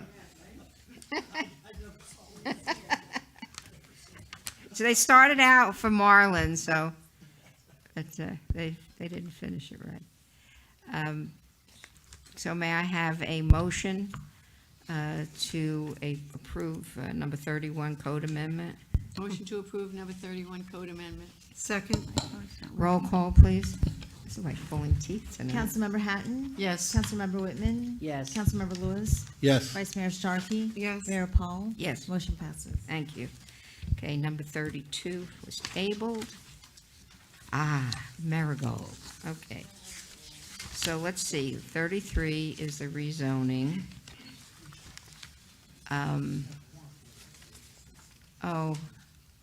Do we want to take 35 first? Do you mind waiting, Bill? Is it Deligio? Are they here? Oh, this could go very fast then. Number 35 is a variance. Mr. Sherwin, would you read by title? A resolution of the Town of Davie, Florida, taking final action on variance application V23-070, Deligio, providing for conflict, providing for severability, and providing for an effective date. Since they're not here, there's no issue on the big Mayor, one. I'd like to make a motion to deny. Oh, well, God, we finally agree to something. Hallelujah. Okay. Just very quickly, this is an after-the-fact request to approve a structure that would make it a second house on a 1-acre property that was built without permits. And this is a there- huge house. I don't see Yeah. a need or hardship here. And there is a number of code issues, more than a number, a slew of code issues on this particular property. I'll make a motion to deny. Second. Second. Okay, let me remind you to vote yes. Yeah, Mr. Quigley, did you want to say something? Mayor, this is Dave Quigley, Planning and Zoning Manager. I could just suggest that if you're denying, the reason for denial is that the application doesn't meet the criteria of section 12-309B1. That's the criteria for variance applications. It's a hardship. There's no hardship there's no among other hardship, things. That was staff's finding too. Would you want to amend your, to use the verbiage that Mr.? I don't know if I could word that off quickly, but I'm going to make the motion to deny, What Mr. Quigley said. as what Mr. Quigley said, that there is no hardship, basically. Okay, I accept it. it's accepted, thank you. Very good. Again, motion to deny. If you vote yes, you're voting to deny. Correct. I have to remind everybody. No. There's always a confusion on No, that. I get confused on it. Okay. Could I ask the council to include David Quigley's language? Yes, yes, please. Okay. Yes, We that's did, what I'm and the asking. second motion maker accepted it. Thank you. Good job. Okay, And I've got to say, We're ready he has for a the vote. perfect voice for radio. He has a great voice. I'm in the wrong profession, I know Yes, that. yes, yes. I have the perfect face for radio, but you have the perfect voice. okay, the, roll call, please. Councilmember Whitman? Yes. Vice Mayor Starkey? Yes. Councilmember Hatton? Yes. Councilmember Lewis? Yes. Mayor Paul? Yes. Motion passes. Thank you. Okay. Do we have anything else on here that's not Marigold? I think everything else is Marigold. Okay, we're getting there. Okay, so we have the two that I pulled from 26 and 27 that I pulled from consent. And then we have a rezoning, which is 33. We have a variance, which is 36, and we have a variance, which is 37, and a variance, which is 38. Mayor, all the quasis on these matters have been waived, by the way. Okay, very good, thank you. Did we ever have a presentation on this? I know it was tabled. No. Yeah, okay. Especially with new information, I'd like to see it. Oh, no, I'm just asking. I couldn't remember because I've been working on this for so long that I couldn't remember whether it was just through my meetings. I have to say that I had several meetings with discussions with Mr. Laystrom. But we'll first, do we want a staff report first and then have Mr. Laystrom make a presentation? Mr. Coyle can give a brief report for staff. Okay. Good evening, Mayor and council members. My name is Matthew Coyle, representing planning and zoning staff. The applicant is proposing to develop a residential community with 60 single-family homes, associated amenities, and infrastructure. They have filed a site plan application, a rezoning, a plat, and there's 3 variance applications. The property has a land use designation of residential 3 dwelling units per acre. The rezoning request is to change the property from agricultural A1 district to low-density dwelling R3 district. The first variance, which is V22-083, is related to the minimum lot and frontage and minimum lot area. And since this would reduce the minimum lot size requirements, approval requires a supermajority vote of the council. The second variance is V22-084 and is related to the landscape buffer along the eastern perimeter of the property. And then the third variance is V22-085, and that's related to minimum side yards for the individual lots and then rear yards for the pool and deck in the rear of the properties.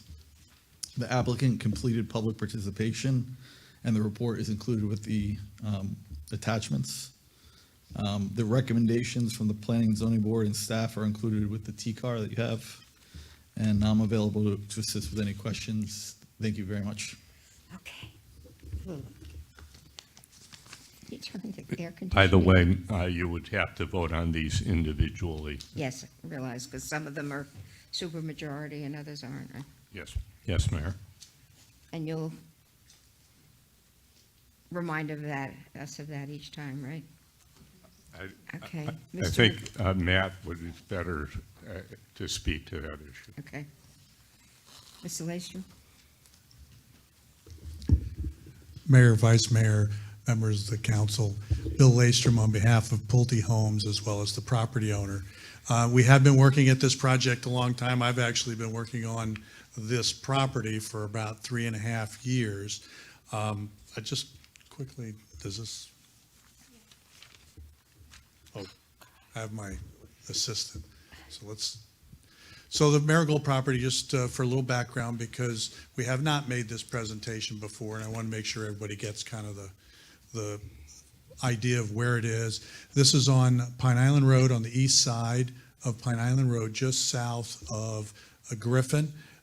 If you recall, there's a small school in the upper, on this map, it would be the upper northwest corner, that notch out area. To the south of us is Pine Island Estates. You'll see the Pine Island Estates property. And below that is also the Phoenician Cove property for those who've driven Pine Island Road. This is a 30-acre parcel.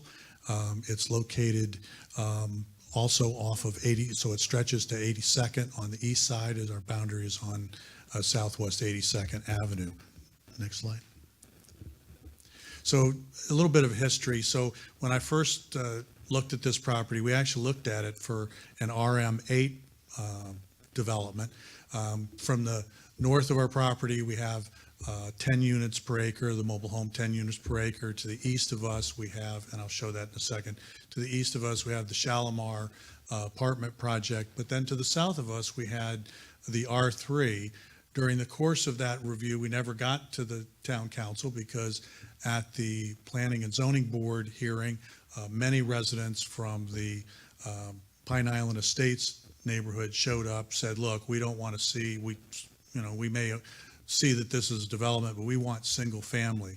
So the owner went out, negotiated with Pulte Homes in order to bring you a single family project for the entire 30-acre site. It codes out at about 1.95 units per acre. We are asking for the R3. Next slide.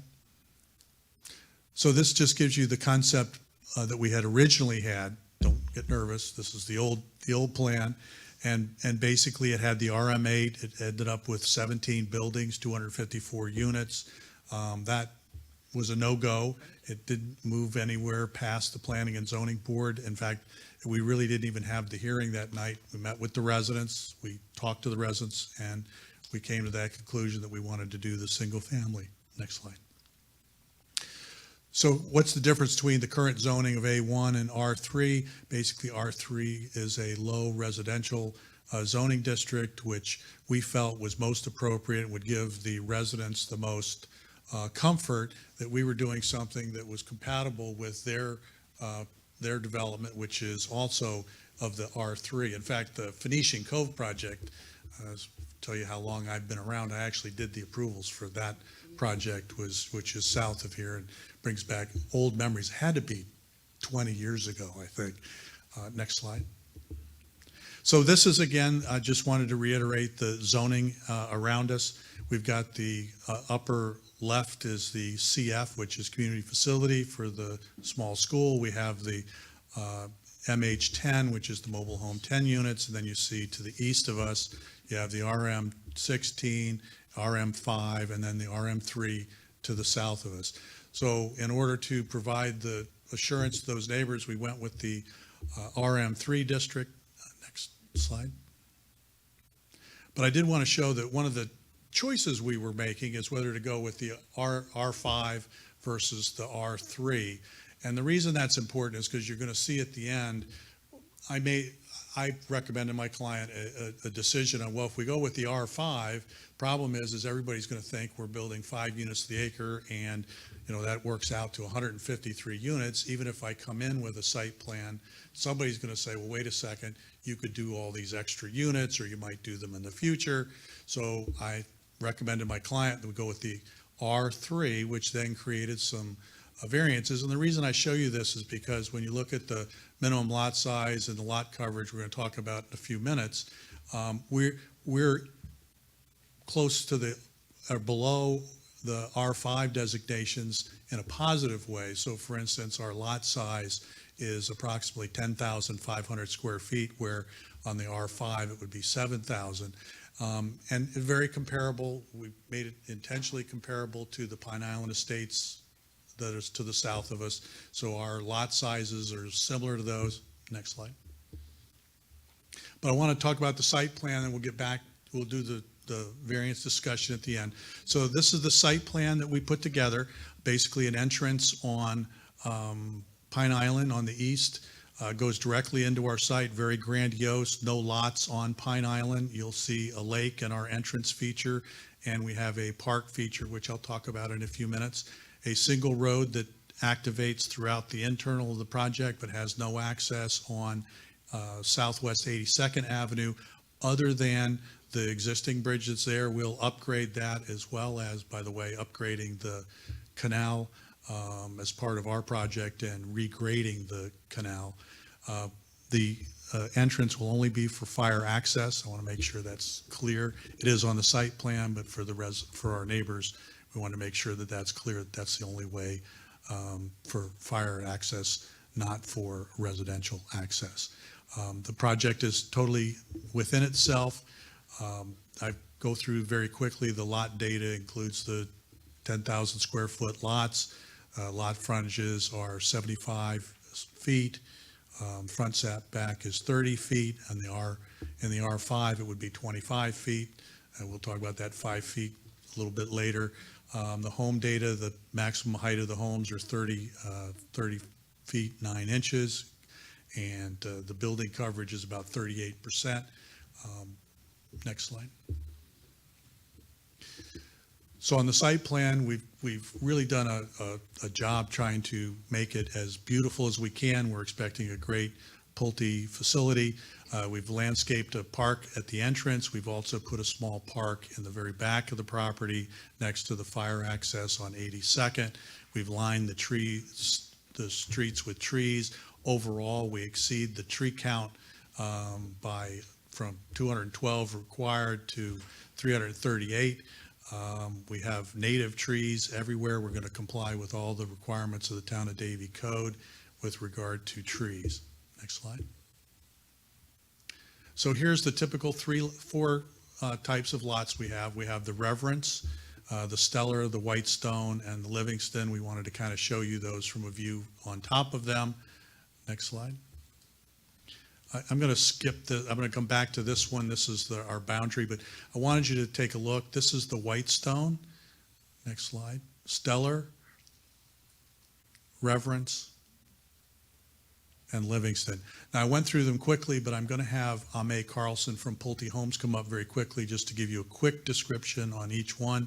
Obviously, at any time that you want to ask any questions, but I want to get you familiar with the square footages of each of the homes and the number of bedrooms that go with each one, just so you see the quality and style that we're proposing. So, Ame, and put your name and address for the record. No. Good evening. I'm A. Carlson with Pulte, 1475 Center Park Boulevard, Suite 140, West Palm Beach, Florida. Can you go back to the first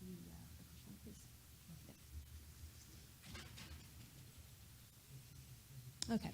So this is our Whitestone. This is one of the two-story plans that we're offering. This one can be 4 to 5 bedrooms. It can be 2 to 4 baths, depending on the options selected. It's a 3-car garage plan, and it's 2894 in terms of square footage. Next one, please. This is the Stellar. We have 2 single-story plans. This is the first one. This is a 3-bedroom plan. It has 3 to 4 baths and a 3-car garage. Do you have a question? Yes, I do. I see, like on the first house, it looked like stucco on the bottom. What is the top? What is that area up there, the finish? Can you go back, please? Is it hardy board? Is it siding? That's and then siding, hardy yeah. board? That's siding, yeah. Yeah, and this is, I should have explained, we're offering what we call a contemporary farmhouse elevation here. So it's a take on the farmhouse. You've got the board and batten, the shutters, and the siding to kind of create that character. Okay. Yeah. So on the Stellar, again, it's a 3-bedroom plan. It can be 3 to 4 baths, depending on the selections, and a 3-car garage. This one's just under 2,500 square feet. The Reverence is our second single-story plan. This one is, again, 3 bedrooms, 2.5 to 3 baths, and a 2-car garage. And this is at 2669. And then this is the Livingston. This is the second 2-story plan. This is a very large plan. It's 5 to 7 bedrooms, 5 to 7 baths, and 3-car garage, and it's just over 5,300 square feet. So we really kind of have a variety of options depending on family sizes offered here in the community. Okay. And I'm going to turn So it back. what's the square footage on the Livingston? It's 5,376. Our price points, we think we'll be starting from a base about 1.2 to 1.7, and then depending on lot premiums and options that folks select, probably 1.5 to 2 million will be the final sales price.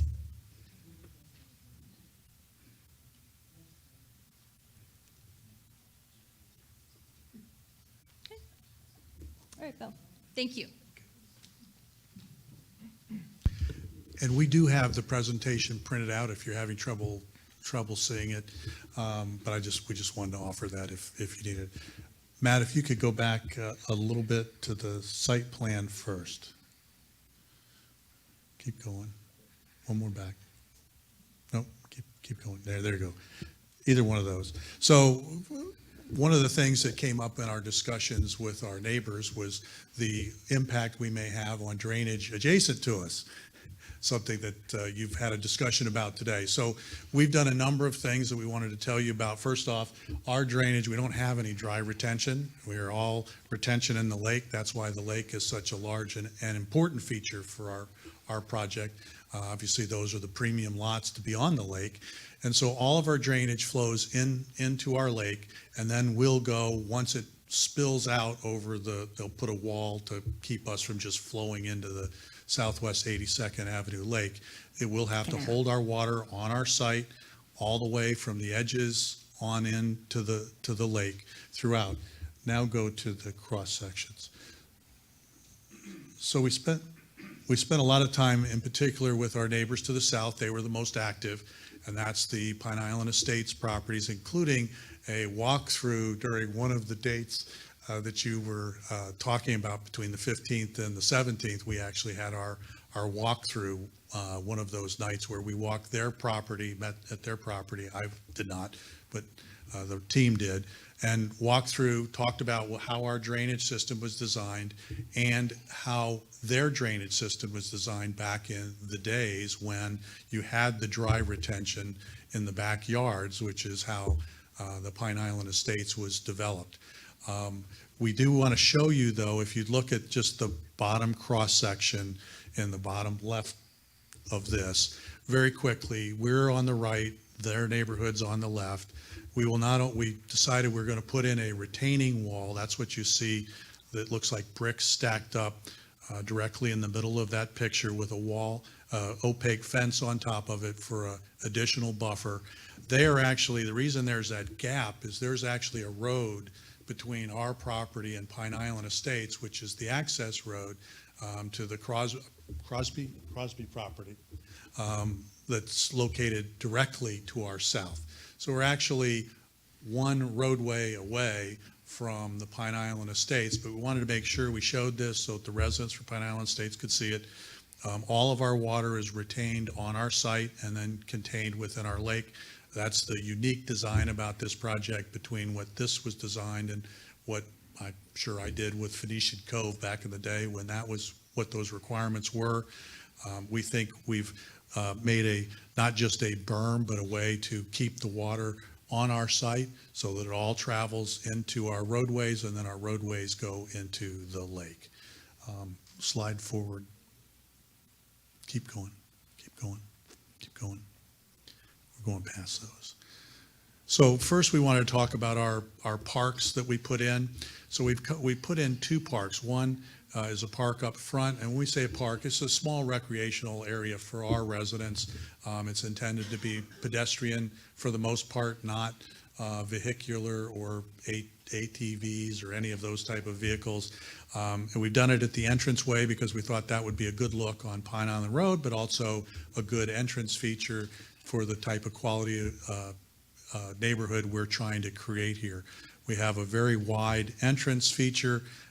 It allows for left in and left out on Pine Island Road, as well as plenty of room to come into the site.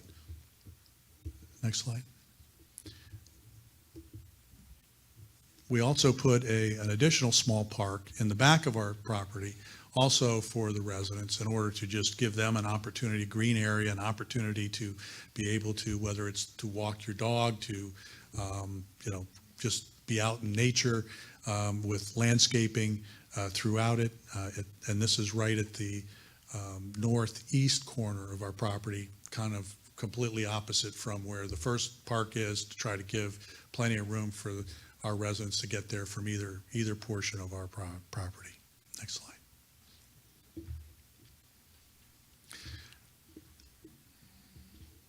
So one of the things we're doing is we're doing some improvements on Pine Island Road. And these improvements include moving the access point a little bit so that it aligns with our property. Right now, it's kind of at the very end, puts it in the middle. We will include left in, left out. There'll be an area, extension area over on, if you see on the west side of the road, so that if you were making a U-turn, you'd have enough room to make that turn, as well as to be able to turn into our property. Next slide. along Southwest 82nd. Again, just to be clear, we don't have access on it. However, we are going to be extending the guardrail as well as redoing the entire canal area along there for Central Broward as part of their approvals. We have filed with Central Broward. It's always an interesting, well, which comes first, Central Broward or Town of Davie? We have filed with Central Broward. They have initially reviewed our plans as part of our plat, which has already gone through and been approved by them. And we have no variances proposed for this project at all. And the plan was approved for platting, and we're certain it'll be approved for paving and drainage as well. Next. So the variances, because we do have a number of them, as I explained earlier, one of the challenges was looking between the RM5 and the RM3 when we chose which way to go. We chose the zoning and the reduced units. Again, will be 2 units per acre. But the first variance was really, go to the next slide. I'll come back to that one. So along our eastern boundary, which is 82nd Avenue, we have a mandatory 20-foot canal easement. And so we had thought that we would take these lots, and you'll see the lot numbers starting at 39 and go into 46. Would be nice if they had the 20 feet, it would look like part of their property. It'd be open, you'd have more green space. The Planning and Zoning Board asked that we consider putting up a opaque fence / wall and a landscaping. And I want to go to the next slide after that, the comparison. Yeah. So just so you know, along 80, these are pictures from 82nd at Pine Island Estates, which has a hedge, and Phoenician Cove, which has nothing, although we think that they should probably have a hedge there, even though they don't. So we went with the idea that we would put in the 5-foot hedge and fence / wall along 82nd. We did have the alternate, but the Planning and Zoning Board was pretty aggressive in their feelings. So we'd still have a waiver to go, or a variance to go from 10 feet to 5 feet, but we think the 5 feet, together with the 20 feet that's going to have no landscaping in it for the canal maintenance, will be more than adequate and will provide the similar look that's already along that road. Next slide. Keep going. So here are the more important, to me, the more important variance requests. So the minimum lot size for the R3 is 12,000 square feet. We're at about 1 to 10,500 square feet on our lots. We have 75 feet of lot frontage where 100 is required. Next slide. So when you look at the 2 zoning districts, you'll see on the R5, again, 7,000 square feet, we wouldn't need the variance. Same thing goes for the minimum lot frontage. And what we were really doing is trying to mirror what is at Pine Island Estates and what is at Phoenician Cove. Next slide. So that we would be compatible. So I just wanted to show you a typical layout of one of our lots so that you could just see what one of the houses would look like on it. We're going to discuss the rear in a second, but this is just how the lot area and lot width will look on our sites as you go through each one. Here are the similar conditions on Southwest 51st, the same 75-foot lot, and still looks very spacious. And still provides a side yard, simply a little bit smaller, but well compatible within the R5 and within the R3, a very sizable lot. Just want to make sure I don't skip that one. Yeah. So we also have, go to the next slide. Back, I'm sorry. So along with this, you have the side yards. Yeah, this one. So you have the side yards for the Stella, for instance. We are slightly smaller than what the code requires. Again, very similar to because we're at 75 feet, almost exactly the same as Pine Island Estates and Phoenician Cove. Next slide. Keep going. And that's the 15-foot side yard setback. Now, we do have an interesting situation where we have a number of corner lots within our site, not at the exterior. And the corner lots under your code require that you have a front yard on both the front and the side that's on the corner lot. So what we have asked for is to reduce the side yard to 15 feet, but we will still provide the 3 trees that are required for a side yard on our site, so that you would still have those. Let's go to the slide that has the lots. Keep going. Keep going. Oh, yeah, go back to that one for a second. So what we did here is we tried to show you in the shaded areas on the left what the requirement would be and how it tightens the site for the side yards versus what we're proposing over on the right-hand side. Next slide. And so here's the lots that are impacted by the corner lot request. You'll see that they're interior to the site. The only neighbors to those are going to be the neighbors that are within our property. We're not impacting any of the neighborhoods around us at all. And it's basically 7, 8 lots that have this request. Thank you. Keep going. And then the pool setback, and that's been the one we spent a lot of time talking with the staff administration. I know we've also talked to town council as part of our presentation to talk about this one. So typically in your code, you require a 12.5-foot rear setback for R3. It would be 10 feet for R5. We had asked originally for this this variance to be 4 feet because we're trying to put in a large pool area. We think the pools are important for these homes. However, we have looked at it again, and we had moved back to where we were asking to be 8 feet from the rear property line, which would be a 4.5-foot difference. Again, all of our backyards are abutting open areas, whether it be on 82nd Avenue or on the lake or on the north side. There's plenty of room here for nobody to be right over the other side of my fence.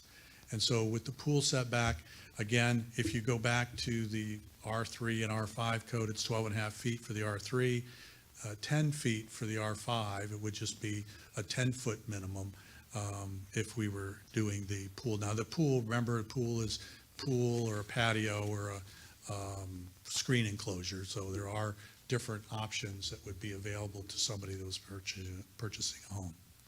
Next slide. So here's the proposed dimension. We want to just show you with a typical lot and providing the pool.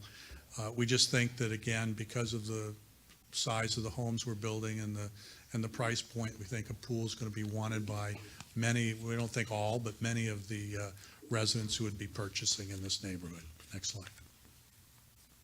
So public input. So in addition to everything we did that we've talked about with the Planning and Zoning Board, we also met with our neighbors to the south.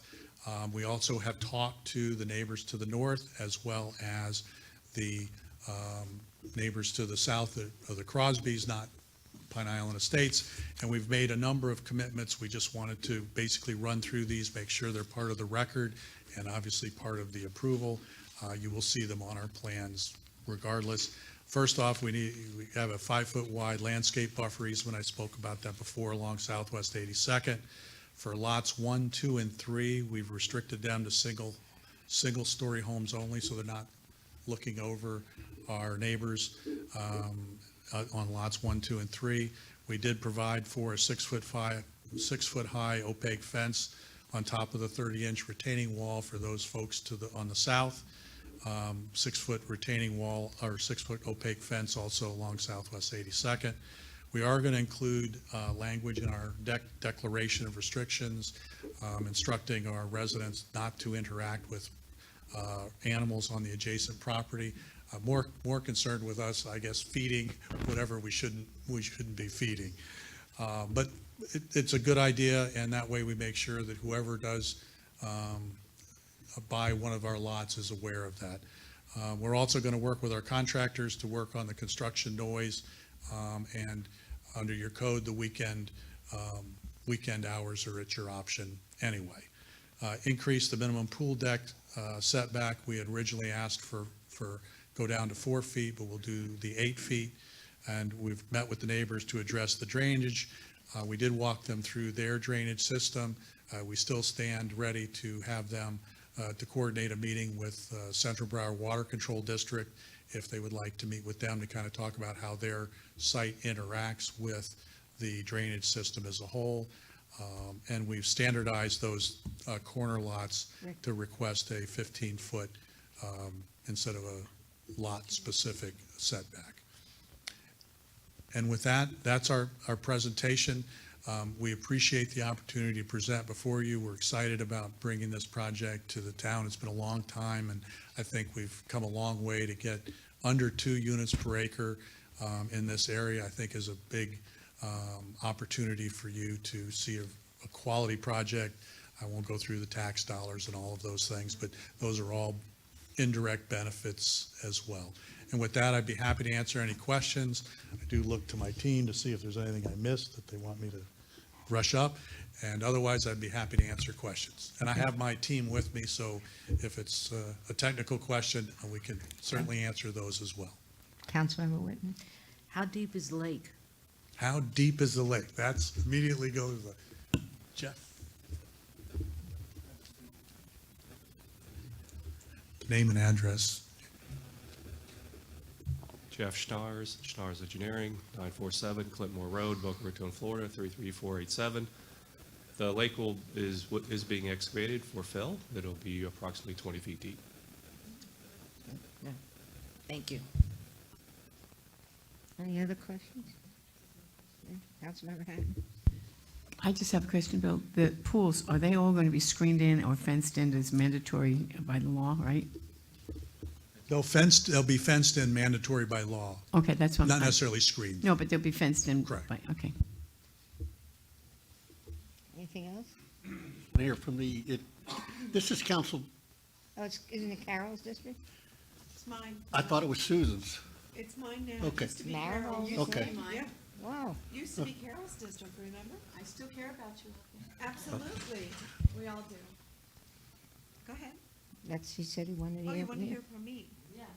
Okay, I thought we were going to listen to the residents. To see if I they- already asked if there was anybody that wanted to speak, didn't I? I don't think so, Mayor. Oh, no, I did. Oh, we decided to take the report first, all right? Right. Why don't you hold your questions for me? See if there's Yeah, somebody because I who have a wants to speak. bunch, I'm sure you know. I'm ready. Okay, so now we'll have the public hearing. We have anyone here that wishes to speak for or against this item? You can come forward at this time. Come forward at this time. State your name and address. If you filled out a form, we appreciate it. I have the form. That goes to the clerk. Mark Miller, 8203 Southwest 51st Street. We're in the Pine Island Estates. I just have concerns about the landscape buffer being still reduced. There's a lot of other properties in the area that still have a landscape buffer. I think the full buffer would be important. There's the Madison Lakes just across that has it. You also have Forest Ridge as well that has a very nice buffer on Pine Island. And also the setback will also help on the erosion on the drainage canal. And then lastly, by having the setback, there might be some reduction in some of the housing. The initial traffic study was done during President's Day week, so I don't know if that had any impact on the overall traffic. But there's a lot of traffic on Pine Island. Just today, there's about a half-mile backup on going south towards Sterling. So this development will add to that traffic. That's all. Thank you.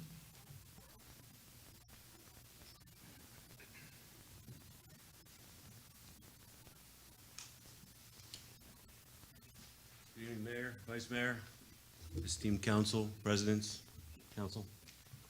My name is Jason Barati. I live at 8378 Southwest 51st Street in Pine Island with my wife and my 3-year-old daughter. Could you speak right into the, With my Right, wife please. and my 3-year-old daughter. Thank Is this you. too close?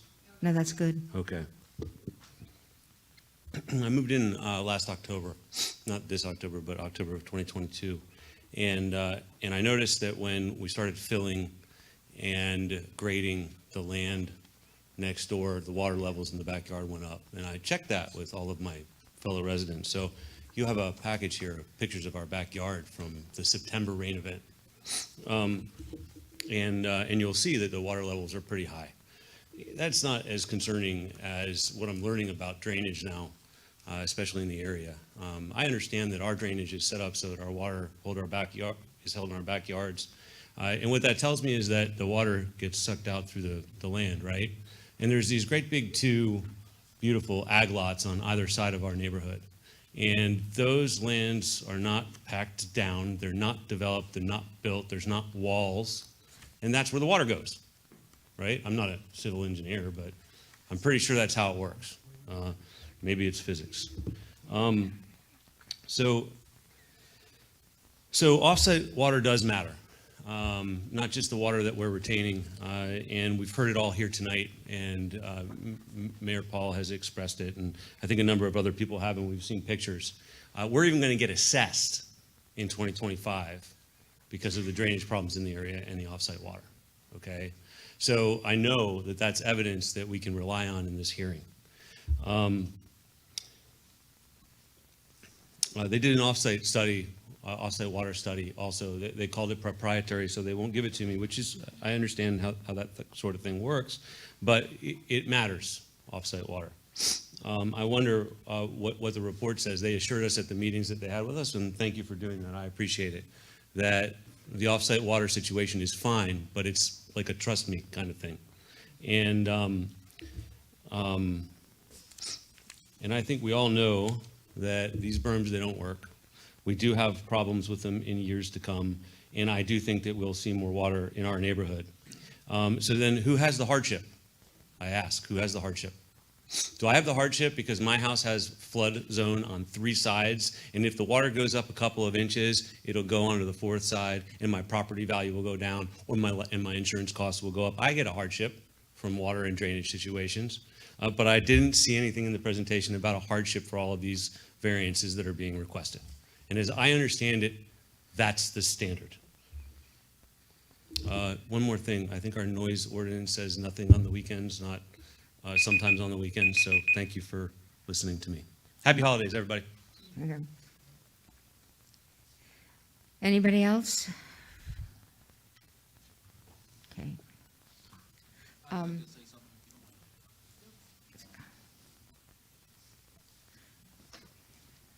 Nathan Crosby, 5088 South Pine Island Road, Davie, Florida.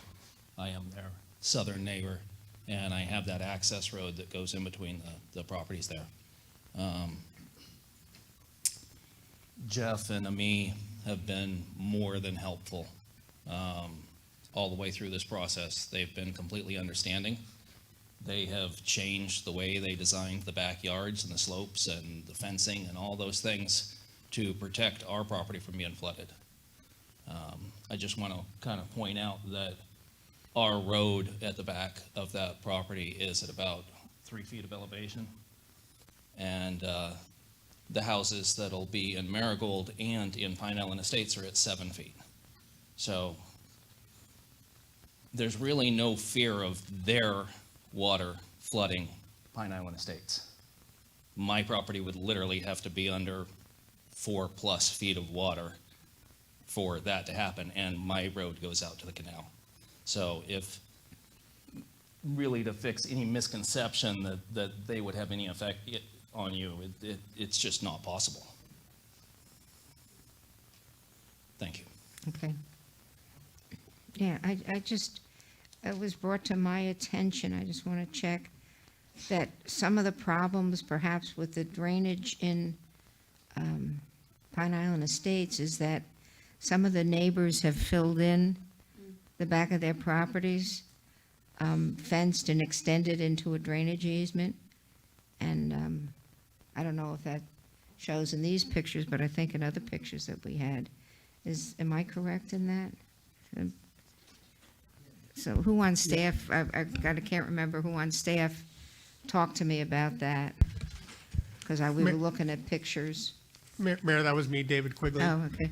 I pulled, the original plans for that development and looked at aerial photographs, and you can see certain cases where fences have been erected across what was supposed to be the drainage features, and some filling and other things have apparently happened. As far as I can tell, yes, without permits. Okay, thank you, I appreciate that.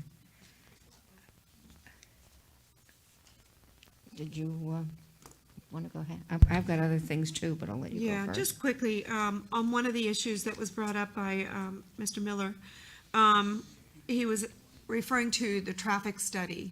So could you elaborate on the traffic study so we would ensure that those impacts are being addressed appropriately? Yeah, so very quickly, just while the traffic study was done over President's Week, they actually do several days worth of counts during that time, and they make an adjustment for any time there's either schools in, schools out, holidays, COVID, and that study is very accurate. And again, we're at 2 units per acre, so our traffic will almost be negligible on Pine Island Road, and that's our only access point. Yeah, because I know we've been with the Pine Island Road expansion with the county, and studying these traffic studies have been quite a challenge, knowing how much traffic is just all around us, coming through us on Pine Island. And it doesn't mean that developers can't develop their properties. It means that we just have to address those issues of impacts to their development impacts accordingly. And I think with your turn lanes, realignment of the entranceway, you might have been able to have done that. And that's correct. All of those turn lanes were designed specifically to be able to make sure they would hold enough storage, keep vehicles out of either the intersection or the main line traffic. But again, on Pine Island and University, not only for the town of Davie, but everywhere I go in Broward County, the challenge is just there's so much flow-through traffic, in your case, coming from the north and from the south to try to get to I-595. Right, and there's no way of getting around the population growth in South Florida. I mean, it's all around us. The other concerns we've had over time, and I know this has been a long process for a lot of folks, started with Councilmember Hatton and her district when I inherited it with a redistricting now. And I know that staff has been working, I've seen the presentations, I've listened to all the comments, I've listened to the Planning and Zoning Board, and I've also listened to staff trying to work with you, Mr. Laystrom and Mr. Pulte, to try to work on resolving some of these issues. And I think to the most part, a lot of my questions had been addressed, and I think many of those things have been conditions upon, which I think you brought forward, that might be conditions upon if there is approval for this. I would like to hear from the mayor and her questions, because I'm not sure if they've all been addressed, but I know that the ones that I had been following and tracking of the concerns of the residents and staff had been, and what Planning and Zoning Board had been addressing, had been addressed by what you've said in the new presentation of conditions. So I'd like to hear. You're up.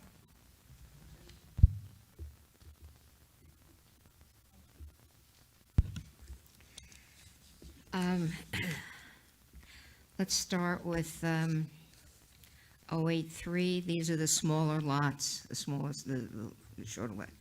Okay. I understand, and when you look at some of the pictures, the pools and the decks are tremendous. And again, this takes away green space. If you could, I'm not really in favor of this variance, because I think you need to make a little more green space, which would help absorb some of the water, because when you pave over everything, it's just going to run off. I don't think that it's a hardship. Just because it was done someplace else, doesn't mean it necessarily would work here. And we are looking at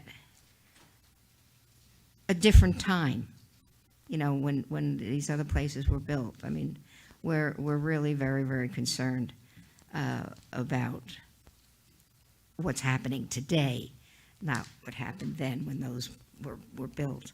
So I would not be in favor of the smaller lots, unless, of course, you made the pool smaller. I mean, if you can make the pool smaller and the enclosure smaller, the patio, whatever, that would help. Now, when somebody's paying, depends on what the houses are.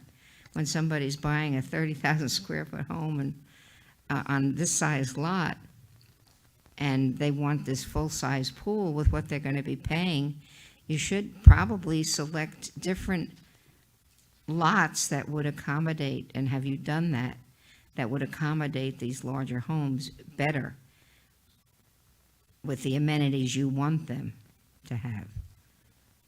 You understand what I'm saying? Absolutely, Mayor. We have gone through this site plan, a number of times. We've looked hard at trying to provide the green space. Just to be clear, the coverage on this site is 38%. So that means, there's a 62% is covered by Oh, it doesn't look green like that space. when you look at the pictures. When you look at the, Sure, pull some of those back up again, yeah. go to the site One plan. of the, what was the one? That was the big one. Yeah, the hard part is, I'm going to want to show you the site plan, and you're going to look at the lots, and I don't think we overlaid Yeah, like, the. go back to that one, yeah. for instance. Yeah, see, So now that's the lot, and if you would now go back to the site plan. Sorry, it's at the beginning. you're confusing me now, back and forth. I know, I'm going back to the whole site plan to kind of talk about the open space. So this is the site plan. Any one of these. Keep it from, Yeah, well, I understand what Yeah. you're saying, and you have Yeah. a park here and a park there, and you've got an open space and everything, but I'm talking about the water that will accumulate on each lot. Should the lake come up high enough in a very big rainstorm,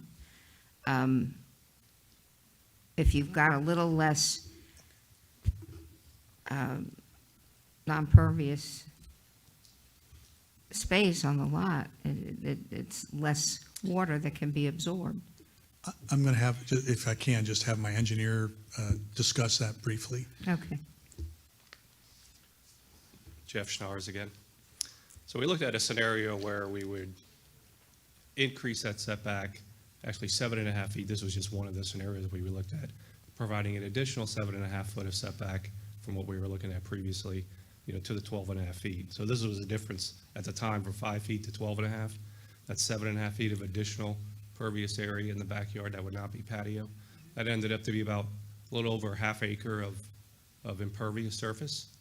That changed the stages only, the storm stages, storm elevation, excuse me, like 1 or 2 hundredths of a foot. It's like that much. We have 25% lake on this site due to the Central Broward criteria. Our 100-year storm stage is 5.64. Our finished floor is 7.0. So there's a lot of freeboard already built into this project due to the amount of lake we have. For example, our road, the 10-year, one-day storm elevation is 3.43. Our minimum road elevation is 4.5. So that's over a foot of freeboard.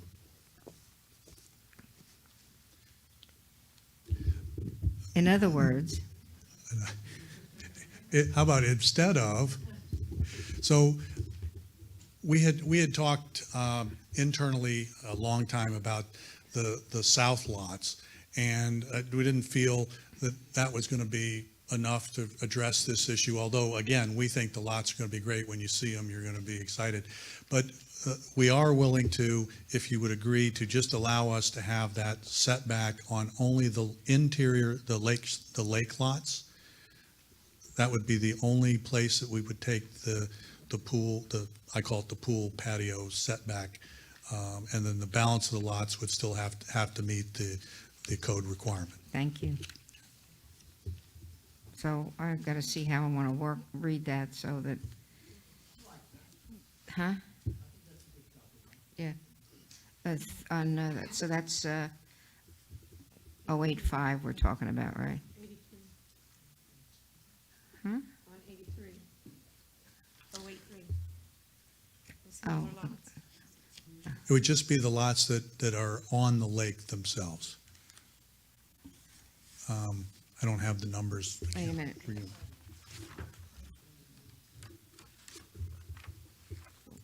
I don't have a pointer. See, because I have smaller pools on the 85, so. That's 083. I don't even have a 36 on here. On our agenda. And then, so that's 083, which is this one. 38, item 38 has the pool in it. Right. You see, here we are here. This is the variance 83.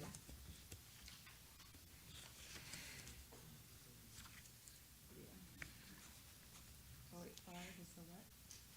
The pool? No, 38 is 085, that's the corner lots. That's It something also different. includes the pool. There's more than one in each So one. then this has to go into all three? Well, Or no, I would- the other variance is the landscape, so it Yeah, would have and to. I'm okay if you include it in all of the approvals, including the rezoning and the site plan, Okay. as well as the variance I itself. just need the wording for the, when we get to the approval portion, so what I wrote down here. Where did I put it? Back on lake lots only. Interior lake lots, but I didn't get the whole wording, did you? That's all I put down, notes. Yeah, me too. You have it? What David? Mr. Laystrom said, Mayor, was setback on only in internal lake lots. Right. Yeah, setback, the pool setback would only apply, the variance would only apply to the lots abutting the lake. Interior lake lots. Correct. Okay, good, all right. Yeah, we're getting there. That's on Okay. number 38.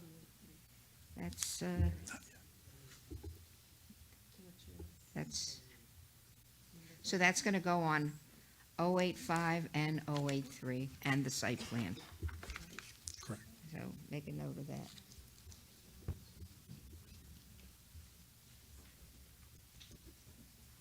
Okay. All right, now, the variance on the landscaping, your proposal, and you had, what I did here, was also to indicate then when we're looking at the site plan, that we include all the changes that you made based on public input. Correct. That was quite a nice long list. And when we do the variance on, that's gonna have to be included in the variance on the landscaping. It would be fine. You can also just include it on the site plan, Okay. and then it'll apply to, Play safe. yep. Okay. Yeah, I appreciate the change, because I know we had talked about that. The other thing, I saw you have it someplace about the, and you talked, I think that was in the list, the drainage of the 82nd Avenue Canal. And this is interesting, because I talked about the 82nd Avenue Canal earlier, and I spoke to the residents that are on the south side, that have their bridges covered and so forth, and I told them what you were doing at your end, and I said, now, what you need to do here's the number, here's the name, call the Central Broward Water Control District and talk to your representative and tell him that they need to give up some capital and dredge that canal the rest of the way, because that canal is really, really bad. So I appreciate that. It's been there a long time. It's been there a long time. I know. I've been on that 80s. My horse was born on 82nd Avenue on the Norgal property in 1970, and I bought her as a 3-year-old, and we rode from that barn, and so I'm very familiar with that street. I'm very familiar with the property that floods and has a problem, because after Norgal's closed, I boarded over there as well. So, you know, it's great being an old timer. You remember all of these things. Okay, I'll be back. Where am I? So we're okay with the inclusion and the variance on the, what do you call it? And the other one is the corner lots. You know, and I'm always, you know how I am with variances, folks. But I have to say, now that they gave in a little bit on this, I'm willing to look at this a little differently, because it really isn't right to have two front yards. And I think that's might be a flaw in our code that we might have to address. But the fact that they're going to put the trees in as if it was a front yard, I appreciate that. So I'm going to be willing to approve that particular variance. Thank you. Goodness gracious, I'm approving a variance. I know, no, but I'm saying it's a very unique, it's very unique. It's only, what, 7 lots, I think. And they're all corner lots. And as I said before, it really doesn't seem right to have, although it would be nice because it's more grass, but, you know, everything has its challenges. So that's where Which one are you talking about? Which variance? Corner the lot? one on the corner lots. What number? Do you know? No, you it- gotta have the number. when we- 38085. 38, yeah.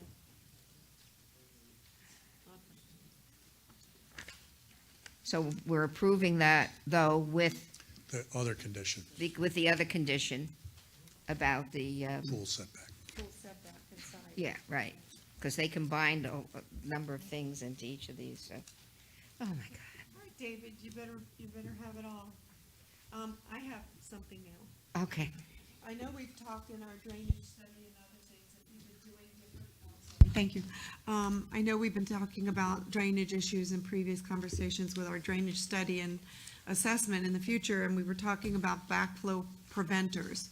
So I want to know from our engineer, would it be wise, since we're, you know, looking at draining into, since I don't want to go in one way and the other, if the canal on 82nd happens to overflow, for whatever reason, would it backflow into the canal and vice versa?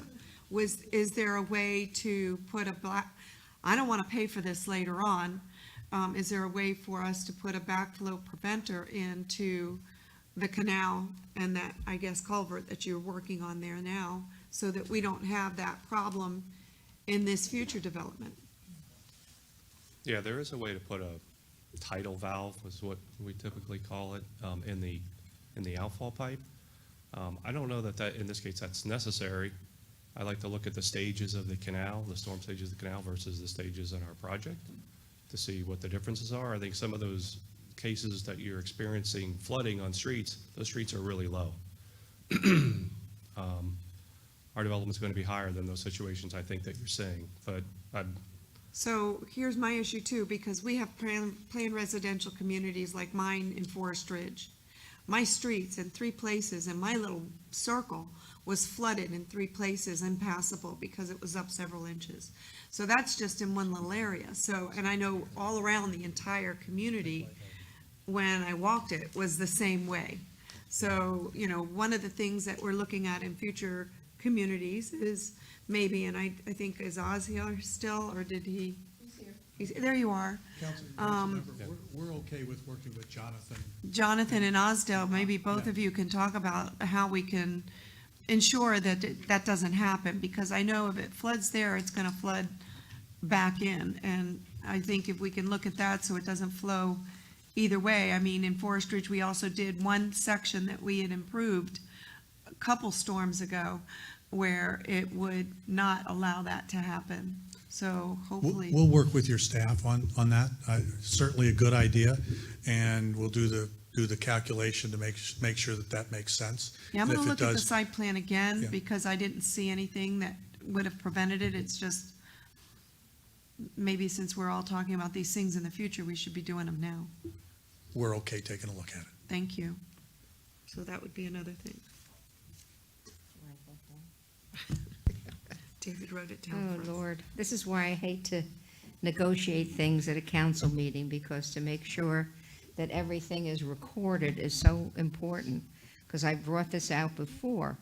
You know, years ago, we did things, and then I would say to Mr. Lemack, well, it's this, and this, and he says, no, there's no record of it, because it was not put on the site plan, or it was after a 5-hour negotiation in a council meeting, and, you know, somehow it got lost, and I just am trying desperately to not have that happen again.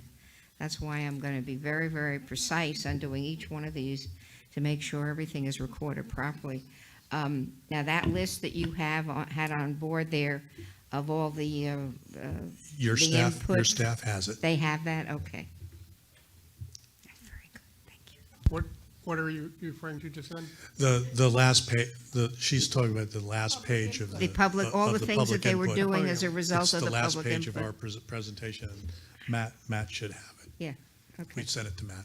So if I refer to it as that in the motion, you'll all know what I'm talking about. How many things were on that list? About, 10. yeah. Can you go to it and check it? So I can just go, I can reference it by number. Yeah, and there may be a title to it as Yeah. well. I sent him back all the other way. We'll skip those. There. Going to be a record for Councilmember Starkey, Vice Mayor Starkey as well. Wake me up when we get there. Okay, no, it's not. 1, 2, 3, 4, 5, 6. Am I counting 9 correctly? Thank you.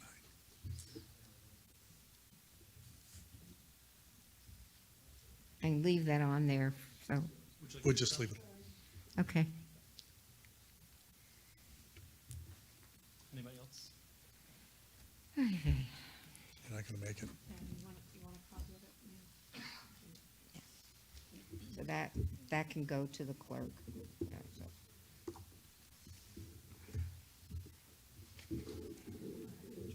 Huh? Take a picture, okay.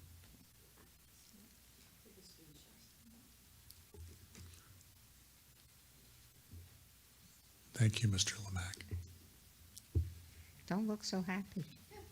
Okay, so let's take everything now. Are we ready? Ready? Okay. All right, let's do number 26, the plat for Marigold. May I have a motion, please? Do you want me to read the resolution? Oh, we didn't read it before? No, we Because- didn't, so okay, I good, want to please, make thank sure you. we get that in the record. Yeah, keep me on the right path here. A resolution of the Town of Davie, Florida, approving a plat known as Marigold and authorizing the mayor and town clerk to acknowledge the approval by affixing the mayor's signature and the town seal to said plat, providing for conflict, providing for severability, and providing for an effective date. Thank you very much. May I have a motion? Okay, Carol made a motion to approve. Do I have a second? Second. Everybody seconded it? All those in favor say aye. Aye. Any opposed? That's unanimous. Thank you. 27 is the site plan. Okay.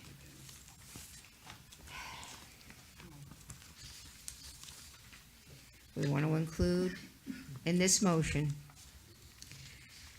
that it includes all the staff and the planning and zoning board recommendations, although they didn't vote on it, they didn't really have recommendations. Yeah, right? I would go with the public Yeah, okay. input list. Staff recommendations, all 9 changes made as a result of the public input, which a copy has been given to the clerk, that pool set, Side setbacks. pool, what can I say? Mayor, that's pool setback will only apply in lots abutting the lake. Okay, all pool Mayor- set, Mayor, this might make it easier. Dave Quigley. So you've got 3 different variances that deal with some complex issues. It might be easier to deal with, to keep the variances separate. You've already got a lot of conditions on the site plan. If you're going to adopt a variance that, allows different lot sizes and so forth, if there's conditions to that, just embed it in the variance. That would be my okay, suggestion. you don't think we need to include this in the site plan too? It's all tied together, so Okay. we're not going to lose anything. Oh, okay. Mayor, if I would ask for the site plan, if you would include the planning and zoning board recommendations for the site plan. There's 2 particular ones that just allow us to do our model homes. That's what I thought, and, Yeah.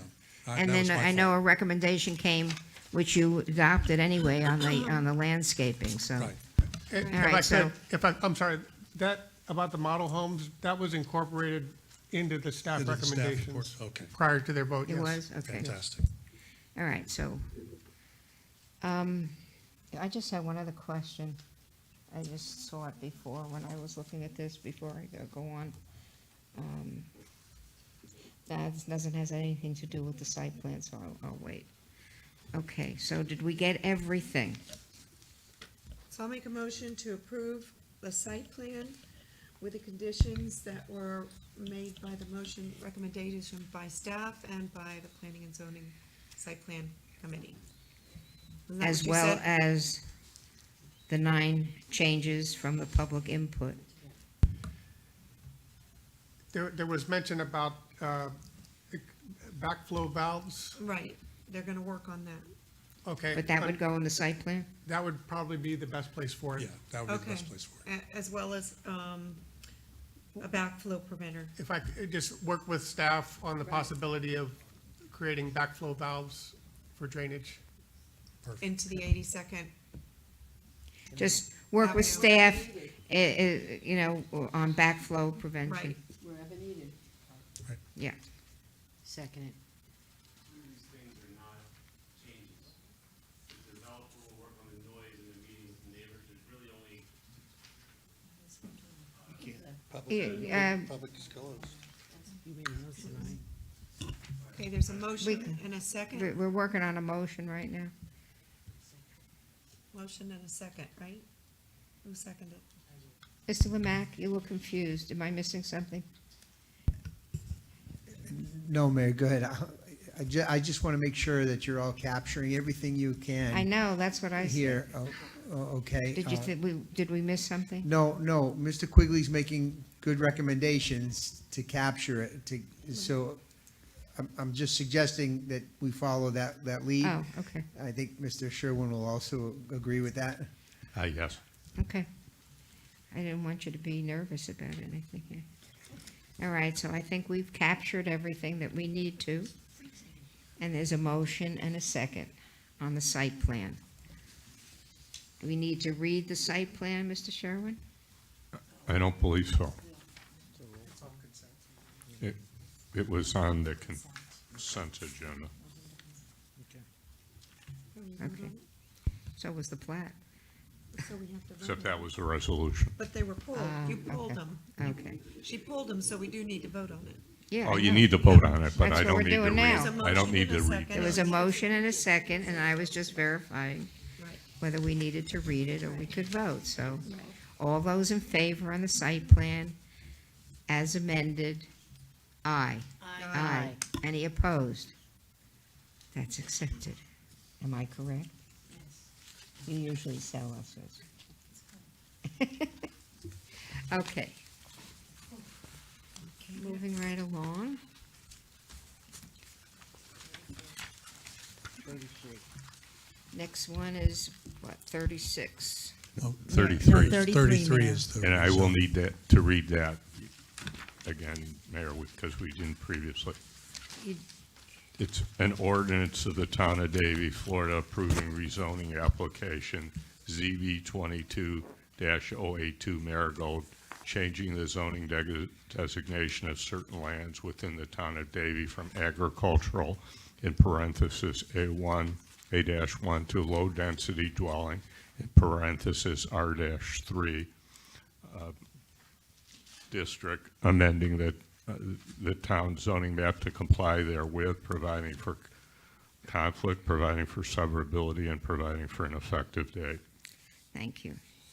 Mayor, I need to mention, this is Dave Quigley, all rezonings in the town require a supermajority. We normally note that in your agenda, but it didn't do that in this case. In my what? Because it's a rezoning, a supermajority vote is required. So I have to announce that you Yes. just announced? Yes. Okay, please keep in mind that a rezoning is a supermajority, as we're deliberating, or we deliberated already and we're going to vote on. But I just wanted to reiterate that based on the original, there were actually two plans that came through, that one was presented and then that went away, and then another one went a little further, but this is much less density than was originally proposed, and the fact that it is actually 2 per acre, or 1 point something else, I think you said, 1.95. yeah. And I'm a stickler always on less density, less density, less density, so based on what we've seen in the past, this is a tremendous improvement, so based on that, may I have a motion to approve the rezoning? Motion to approve rezoning. Second. And it's seconded. Roll call, please. Mayor Paul, Yes. Councilmember Hatton. Yes. Vice Mayor Starkey. Yes. Councilmember Lewis. Yes. Councilmember Whitman. Yes. Motion passes. Thank you.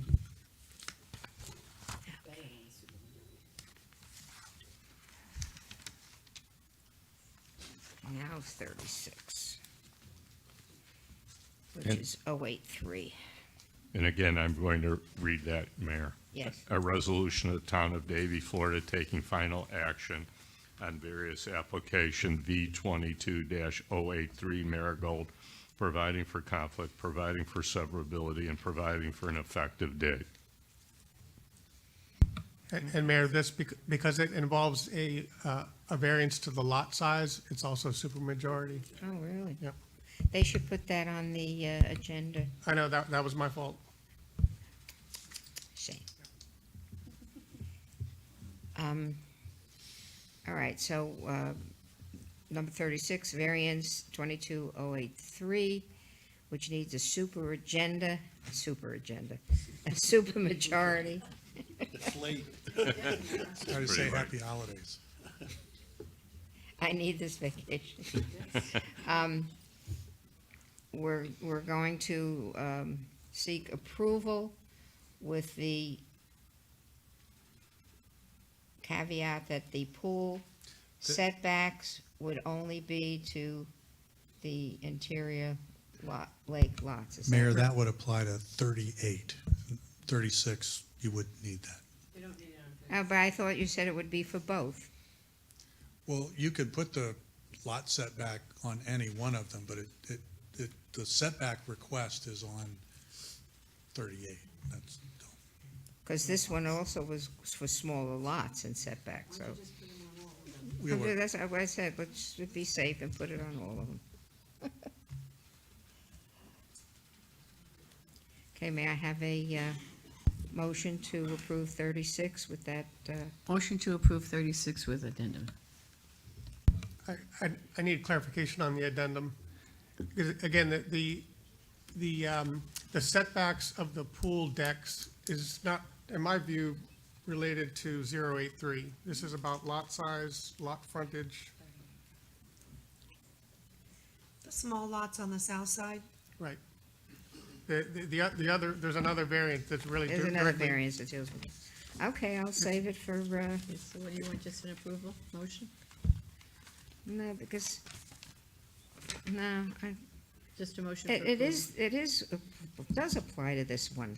Because the other one is the corner lots and the landscape. Is there another variant? Mayor, number 38 is the one that they made reference to minimum yards, pool deck, and rear. 38. Right, that one's really. Oh, on so point. that was the corner lots and the pool deck? Yes. Okay. So we'll just do a motion to All right. approve? Okay, 36, just a motion to approve. Motion to approve, 36. Second. So, Did point you, of clarification again, Mayor and I are both, when I did write this down, we did say that it would be Right. included on this, and my concern is the south lots again. If the larger houses were to be built on the south side, you would have less of a green space as they were talking about, so are you saying that it would not be required? We're not going to reduce the required lot size for a pool. In other words, we're gonna meet the 12, if we're gonna put in a pool along the south, we would have to meet the 12, what your code requirement is. Okay, oh, okay. got it. I didn't pick Okay, that I up before. I thought that's what we were going, but I didn't hear it. Yeah. I didn't hear I'm you say sorry, that, so I'm But- sorry. Well, I call it focusing on the other side, which is the lake lots, but yes, we'd have to meet the requirement. Okay. So are we gonna wanna put that in, as we spoke of at one point, into the, I guess, the sales contract, so they know that they can't build a bigger pool, that they're restricted or limited on a bigger the house builder needs with to know a that. southern, lot, that they would be restricted? Well, we actually do the building ourselves, so If are we- This we'll put it in the HOA document. And- Okay, thank you. And it will also be reflected, all of the issues that were dealt with as variances will be reflected on the site plan in some fashion, even if it's staff notes to tie it all together. Okay. Yeah, Okay. just so they don't come Yeah, back later on, as we spoke of one time. Right. And wanna put in a bigger pool and then come back in for a variance. Plus, our minutes are excellent now, and they're very complete, so it will be in the minutes. So I'm So you need a roll call. I'm comfortable, so we're going for an approval then for, Okay, thank you. 083, which needs a supermajority, and you just read that? Yes, I did. Mayor, we have a motion and a second on the floor. Okay. Without the addendum, Right. Correct. okay. Roll call. Vice Mayor Starkey? Yes. Councilmember Lewis? Yes. Mayor Paul? Yes. Councilmember Whitman? Yes. Councilmember Hatton? Yes. Motion passes. All right, 37 is the landscape one, and, I'm going to read that, Your Honor. okay, A resolution of the Town of Davie, Florida, taking final action on variance application V22-084 Marigold, providing for conflict, providing for severability, and providing for an effective date.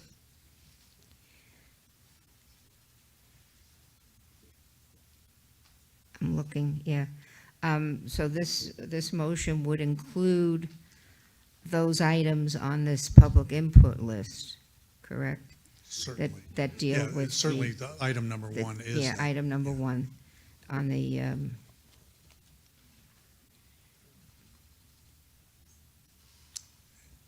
because the original was for nothing. This gives you, so this would be approving this with the easement and the planting, the 5-foot wide landscape buffer easement to the rear yards along 82nd Avenue, and hedges to be planted along with the fence, correct? Correct. That's my motion to approve Okay. Is with there, those conditions. okay, is there a second? Second. Roll call. Councilmember Hatton? Yes. Councilmember Whitman? Yes. Councilmember Lewis? Yes. Vice Mayor Starkey? Yes. Mayor Paul? Yes. Motion passes. 38. Add it all Read in. that, please. A resolution of the Town of Davie, Florida, taking final action on variance application V22-085 Marigold, providing for conflict, providing for severability, and providing for an effective date. Okey dokey. That's the corner lots, right? And the pool. That's the one that gets the pool. That's, throw it all in. Okay, would you read that again for us, Mr. Quigley, that addition? Well, in this case, so a site plan was proposed, and then there were some modifications by way of this, the presentation that you've seen. So the best way that I can think of to capture that is by naming the slides that you're referring to. Incorporating that in. Right. So the slide that contains those additional restrictions is seen as public input. And then in addition to that, I made the commitment that the pool setback variance would only apply to those lots abutting the lake. So that's slide 37. Correct. And a copy of which has been given to the clerk. That's good. For record. Okay, that's a motion to approve. All right, do we need to repeat that? That's- Everybody got it? Yeah. You got it? Okay. So then this is approval of variance with the addendum on the setback for the pools. And I have and you read it. I have a motion. I did. Oh, you made it, I didn't hear it. Who seconded it? Carol. Okay, thank you. Roll call? Mayor Paul? Yes. Councilmember Hatton? Yes. Vice Mayor Starkey? Yes. Councilmember Lewis? Yes. Councilmember Whitman? Yes. Motion passes. Thank you. We truly appreciate your time, your staff's time. They work tirelessly with us, administration as well. And well, you'll have a great project. We can't wait to have you out there for our ribbon cutting and hopefully for our groundbreaking. Thank you. Yeah, and then again, this is Happy why holidays. I don't like to negotiate at council Yeah. meetings. Yeah, and we hate variances. We tried hard on all. Wound up good at the end. Oh, I know what my question was. Wait. Don't clap yet. Wait a minute, Bill. There was something, they were talking about signal light, about working with the county on the timing Susan can help you. because of the traffic. That's And that they included can in the only, staff. you know, but recommendation, I you can only recommend that to the county, and Yeah. there's no guarantee Right. that it's gonna happen. Right. And if we take a look at all the years that we've been asking for them to adjust the timing of the lights, other places, it's never happened, so I don't know how much pressure you can put on it, but, What took Susan to get? huh? Matt, Look how John? long it took Susan to get that light. I'm not talking about a traffic light, I'm just talking about the timing Oh, I took that. to So- move the traffic along. So it's my understanding we've already made that request and they approved it. Oh. And they approved it, but that's one thing, when are they gonna do it? Well, luckily with timing, it's a little easier than most county jobs You because know, there's no we have construction. talked and asked, where's Jonathan, how many times have we asked Yep. for the timing of the lights to be adjusted God, yeah. on Davie Road, on University Drive? Yep. I mean, it's, Well, the difference, we actually do the study for them. That's the first The step. irony. yeah, Anyway, thank you again very much. Thank Happy you. holidays to all. Thank you. You And I too. apologize for taking so much time. Mayor, this is Dave Quigley. I just was told that one of the staff conditions on the site plan is prior to issuance of a building permit, to address the signal timing. So there'll be a stopgap measure. We'll make sure that it's done at that time. okay, thank you. Oh, God. I'm exhausted. No kidding. Where are we? I want you to know, I'm gonna call an Uber and go home. To fall asleep. where are we? Mayor Warren, appointments. The appointments, okay. Oh, If I could just point a couple of things out on your appointments, Mayor. What? So I would like to point a couple of things in the appointment, 39 and 40, and 42 and 45, you can just do a voice vote and approve it. But on the quasi, which is the United Ranches, and the 2 firefighter pension board, they have to, we need a roll call vote for those. Oh, Okay, here. I gotta do them each individually anyway, right? Yes, you could. What do you do? I'm writing roll call on those. Yeah, whatever. Right. Because I have a couple of things I want to sunset, something I want to sunset and something I want to add, so. All right, let's take 39, Agricultural Environmental Advisory Board.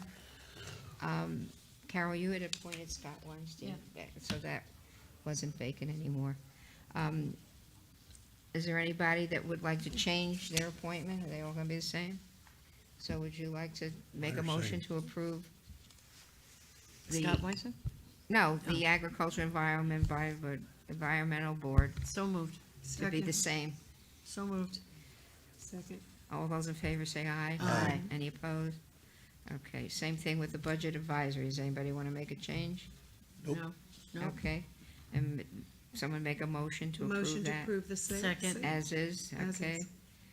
All those in favor say aye. Aye. Any opposed? That's unanimous. Now, Little Ranches we have to vote on, right? Yes. Individually, roll call. Yes. Does anybody have any changes to make No. to that board? Nope. No, okay.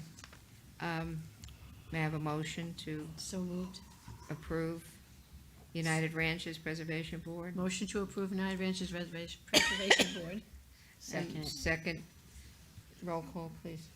Councilmember Lewis, Yes. Vice Mayor Starkey. Yes. Mayor Paul. Yes. Councilmember Hatton. Yes. Councilmember Whitman. Yes. Motion passes. Okay, youth education, anybody want to make any changes? Nope. If not, somebody make a motion to approve Make a as motion is. to approve as is. Second. All those in favor say aye. Aye. Any opposed? That's unanimous. Okay. Firefighters Pension Board, we have to do a roll call on that, right? Right? Yes. Okay, may I have a motion to approve? So moved. Roll Second. call? Councilmember Hatton. Yes. Councilmember Whitman. Yes. Councilmember Lewis, Yes. Vice Mayor Starkey. Yes. Mayor Paul. Yes. Motion passes.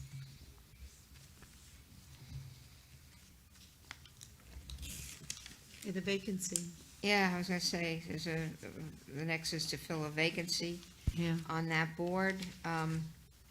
Do we have any suggestions? We don't have mayor. We can reach out, but we did not receive any. Okay. I can get something back to you by the January So 17th meeting. do we have to table that? No, we'll put it back on the agenda, not Okay. necessarily, You don't until have it's to do that. filled. Okay, on the Airport Advisory Leave it the same. Board, huh?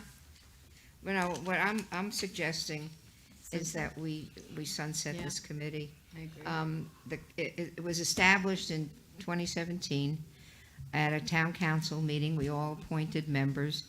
And on the outset, the committee was engaged in the 150, sound studies that were in progress for the airport, sound monitoring devices that were being placed around the town, along the flight path, and Broward County was hosting community meetings. Our appointees were not only learning and sharing information with us and the community, but they were also offering to give lessons and eliminate the impacts to residents, livestock, and agriculture. Although other transportation issues were added to the mix, the adoption of the surtax coupled with the funding for our green and blue bus routes, and we're now operating the South Florida Education Center routes. This transportation concern has really been abated. So since a number of these issues have been concluded, the committee hasn't met for some time, so I'm going to make a recommendation to sunset the committee rather than reappoint. Our advocacy at the local and federal levels will continue, in relationship to the airport, with our legislative agendas and lobbyists and so forth. If you'll support my recommendation. I do. Okay. Do I have to take a vote on it? I would, Mayor. I would take a vote. Okay. Could I have a motion to sunset the Motion to Airport sunset Airport. Transportation Advisory Committee? Motion to sunset the Airport Transportation Advisory Committee. All those in favor say aye. Aye. Any opposed? Just comments, I'll Yeah. vote in favor of sunsetting it now, but at the point in time when I think it's necessary for us to review the expansion that they're doing again, to adding I know. additional gates, and we're probably gonna be facing another 151 study. We're gonna need to have something, and maybe we'll form a work group or whatever else we Okay. wanna call it. And then in addition to some of the transportation, alternative motives of transportations that the county's looking at, we may also want to have something a little bit more public for that, Absolutely, I think, as yeah. input. One thing that scares me is the rail stuff that's floating around there, so, which would then impact Davie tremendously, so I agree with you. And we'll just stay on top of it, and as necessary, have workshops or working group or whatever the case might be. But in the meantime, since we voted to sunset, I think, I'd like to have you join me and thank our appointees, Arthur Joseph, Carlos Enrique Jose, Gregory Sanders, Lindsay Avia, and Donette Williams for their dedication and Thank you. service. And I will send them letters of thank Very you good. and appreciate the time and so forth that they've put into it. And then, what I'd like to do is add a committee, and I'd like to recommend a new advisory committee titled Veterans Advisory Committee. Oh, I like that.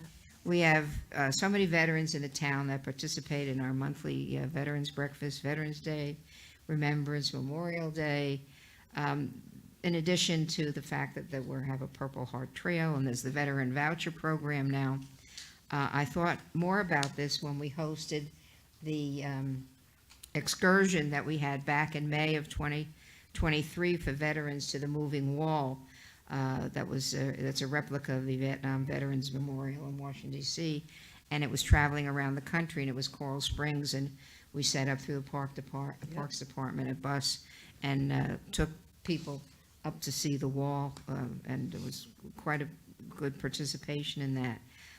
And then just recently, the veterans actually started their own buddy program on calling one another Been very as a gesture of good sport, of good will and support. And as Carol said, it's been very successful. So I envision the committee to participate in the planning of field trips, assist with promoting our veterans-related ceremonies, assist with participation in the Honor Flight Program, share events and stories with our youth and others, to name a few. And it would be really great, because when I was talking to some of the veterans, especially our buddy Smitty, who just turned 100, their stories are great, and perhaps we, could record them and have, that memorabilia of not only a recording, a firsthand recording, and then take things like that and bring them to the elementary schools, to speak to the students. So, it's just one of the ideas. Of course, I include schools in that. That there's no better way than that to honor and recognize our veterans. So if you'll support my recommendation, I'd like to provide direction to Mr. Lemack to bring back a resolution sunsetting the Airport Transportation Advisory, which you just voted on, and also to bring a code amendment creating the Veterans Advisory Committee at our January 17th meeting. Excellent. Does everybody approve? May I have a motion to approve the Motion to creation of the approve Veterans creation- Committee? Motion to approve creation of Veterans Committee. May I ask, are we going to appoint the people as we do with other committees? Yeah. Do you need us to have names by January 17th? No, Okay, just asking. I don't think so. Would we? I guess if you have it, we could.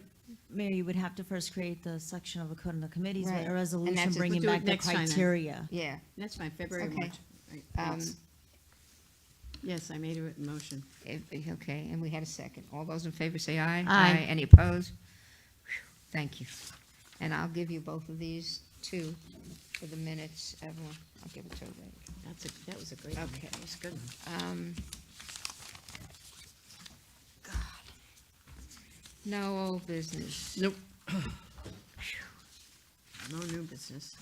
Mayor and council member comments. I'm going to start with Mr. Lewis tonight. Thank you, Mayor. I've got quite a few things to go over. But let me get to the one thing that I was looking forward to. Allow me to read this. I want to talk about the Davie Farm Park project. I have mentioned this before, and I believe with 100% drawings completed on the Governor Leroy Collins Farm Park, that it's time to seek my colleagues' support to add Judy Paul's name to name the park. As we know, this park was Judy's vision, and without it, the town would have lost this precious 80-acre parcel for some other development. Instead, with her leadership, the town partnered with Florida Communities Trust, Broward County, Broward Farm Bureau, and then the Friends of the Davie Farm Park to acquire and assist in the design of this acreage. We are now able to reinvest in our culture by adding an education center, riding arena, stables, farmers market, petting zoo, and playground. This will continue to promote Davie's history of agriculture, livestock, and environmental protection. I have consulted with Mr. Lemack, Mr. Holste, Mr. Weinthal, and requested design and legal assistance before bringing this forward. I would like to ask the town clerk to distribute my proposed recommendation. There is nothing in the dedicated funding grant agreements or town policies to prohibit adding Judy's name in the manner presented. It is my opinion bestowing this honor now affords Judy the opportunity to enjoy the acknowledgement firsthand and allows this council to give this recognition. I would like to ask for my council members to support adding Judy Paul's name as depicted in the rendering distributed, and to give direction to Mr. Lemack to bring back a resolution at our January 17, 2024 Town Council meeting for formal adoption. I hope everybody has this, because this is very special. Thank you.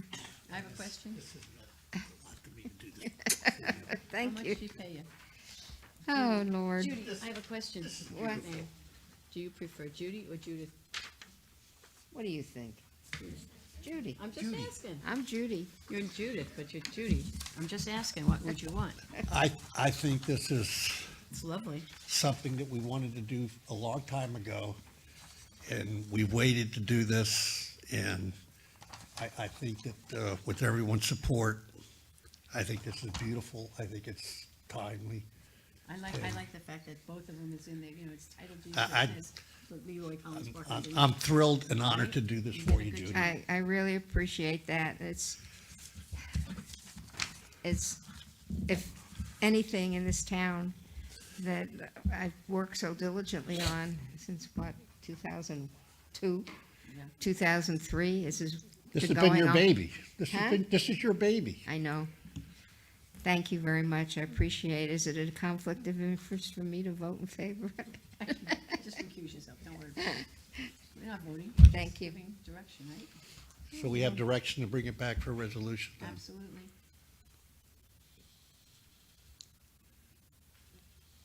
You're looking at me? Yeah, you didn't say anything. Yeah, well, I'm looking at him. I'm making sure it's okay to bring it back, and we don't have any conflicts with an ordinance that says. No. No, we vetted it. It's been vetted. Well, it's in there, but Okay. the Leroy Collins name is in there, so it shouldn't. No, yeah, really- because I know with the grant, we have. Right, that's what I'm saying, it shouldn't really take a problem. Conditions. I like the way. Thank you very much. I appreciate that. You I know, still it's- have some more Oh, okay. comments Oh, we need some be- horses to though. to go on, but if you want to comment on this, please, go No, ahead. No, it's all right. Thank you. Moving on to my other comments, the lighting in the Hanukkah and the menorah will be this Sunday at 1655 South Flamingo Road. Starts at 4:30, and Rabbi Spalter is doing that. And that's gotten bigger every year, and that's a pretty good event. And for those that keep Hanukkah will really enjoy that event. It's a really special event, and I look forward to going out there. I think this is my 6th or 7th year that I've done that, and I really look forward to that. And then this coming Tuesday at 5:30 here at Bamford at the Fitness and Aquatic Center, there's going to be a lighting of the Hanukkah menorah, however you want to call that. And Keep going. I want to say too that right after we had that last flood, the people in Davie, are so incredible. I wake up in the morning and I have texts from neighbors, bring me your horse, bring me your donkey, because my property they were walking up to their knees, and so I want to thank the Fellmans for taking my horse and my donkey and taking such good care of them and allowing me to keep them there, and I really appreciate that. I know we won't have another meeting, so I want to wish everyone a happy holiday for whichever one you keep. Hanukkah, Christmas, Kwanzaa, pray that y'all have a blessed holiday, whichever one you do keep. And with that, I won't be able to wish everyone a happy new year. So I'd like to wish everyone a happy new year, a blessed new year, a healthy new year, Yes, sir. and a peaceful new year. So God bless everyone, and thank you for everything. And Judy, I'm really happy that I was able to bring this forth. That was very, very sweet and very thoughtful, and you don't know how much I appreciate that, because there was a time when there was someone on council that had specifically said that we don't name anything on anybody that's alive. Oh, You only name it after the. I know, I Yeah. know. And, A lot of places don't do that. and so it's nice that I'll be able to enjoy Enjoy it that while in you're my still- lifetime. That's so. right. And it'll be there forever.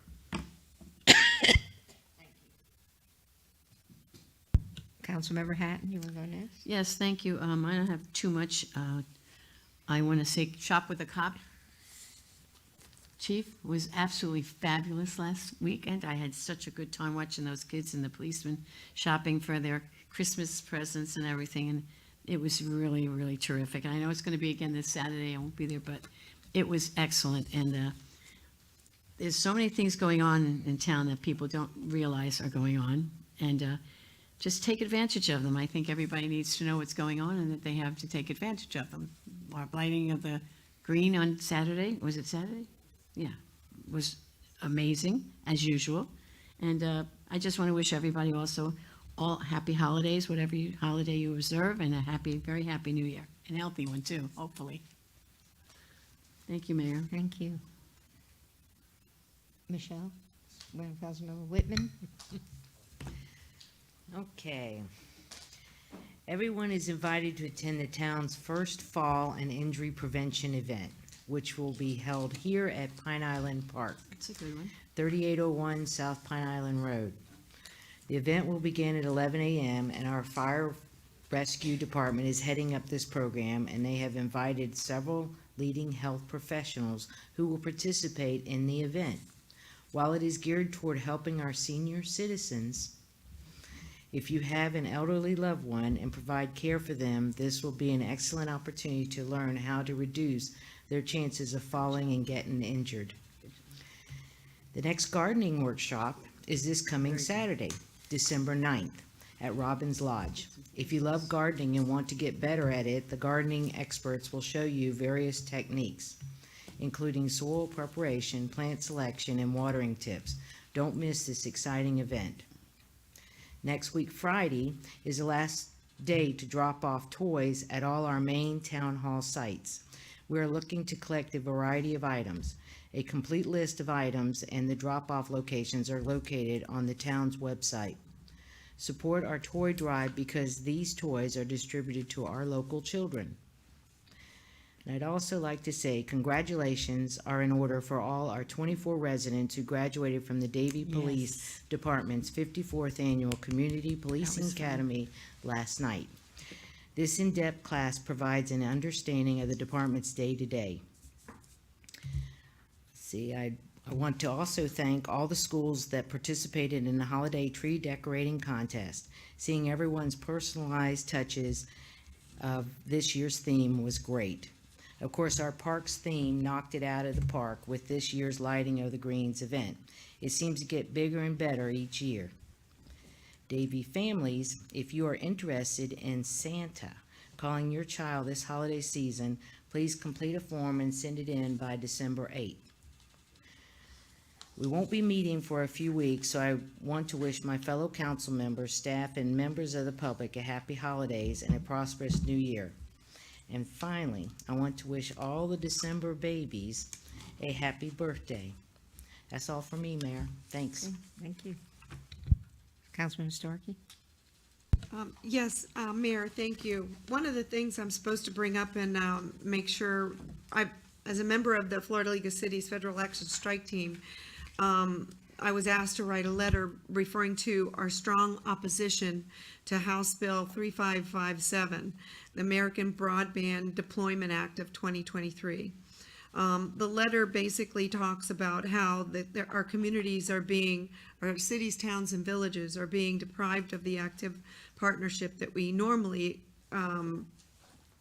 exhibit with our community partners to put these broadband infrastructure in, such as poles, and make sure that this doesn't interfere with the streets and sidewalks, and we work with them on our partners on installing this.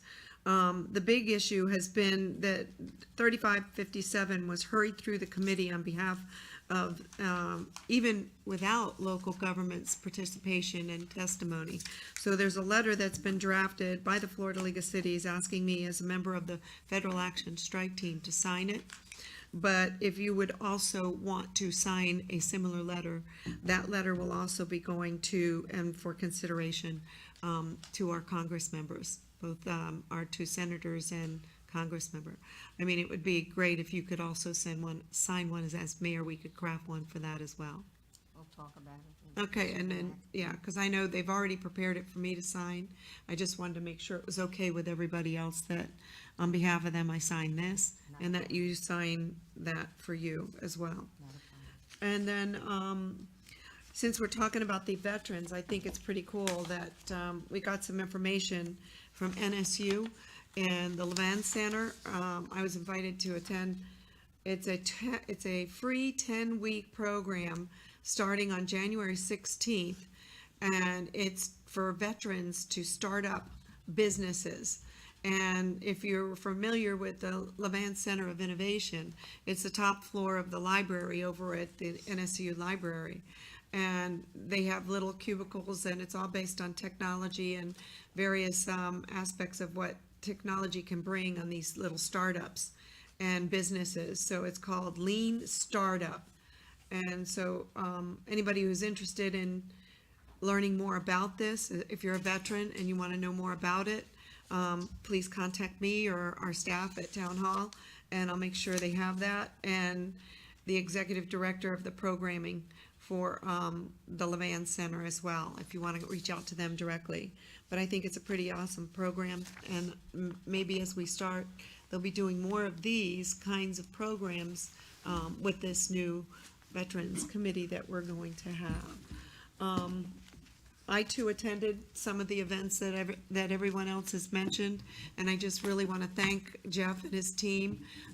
You really do pull off a great event. We really had a great time, and I thank staff for supporting it and supporting them in their efforts, because we really do have a good time. And together, the team, whether it's the police officers, the motorcycles, the horse equestrian mounted, whether it's our fire truck that brought Santa, I mean, we all have a great time doing these events for our community, and they seem to really enjoy it. So thank you all for all your efforts, and my family and I have always had a great time attending these as well.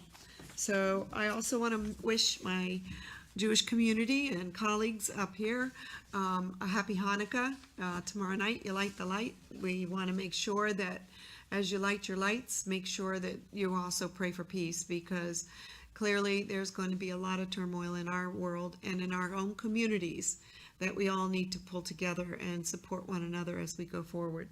I also want to wish all my colleagues a Merry Christmas to all, and a peace on earth, and a Happy New Year, because we don't have any official meeting from here, and to all our town staff and residents, thank you very much. And lastly, I want to wish our town manager a happy birthday that's coming up December 10th, right? this weekend.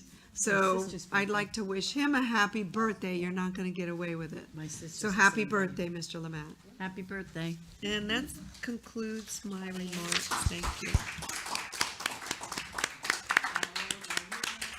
Well, I had that written down too, so Oh, well, you wish him I one. was going to wish him a happy birthday too, so 28, is that what it is? Yeah, okay. Again, I'll reiterate the thank you to the Parks, Recreation, Cultural Affairs Department. I can't function. I can't function at 8 in the morning or at 10 o'clock at night. The event for the lighting of the green was really well orchestrated and was well received. And I did get an email, which Jeff said he was going to send around to his group, a thank you from Kathy Cox. We were thanking her for being there with the largest group of horses, decorated horses that I've seen in a long time. But she sent a letter to me thanking the Parks Department for helping them be involved, and that they were thrilled to be here and with no incident, thank God. The horses were all very well behaved and people respected their space.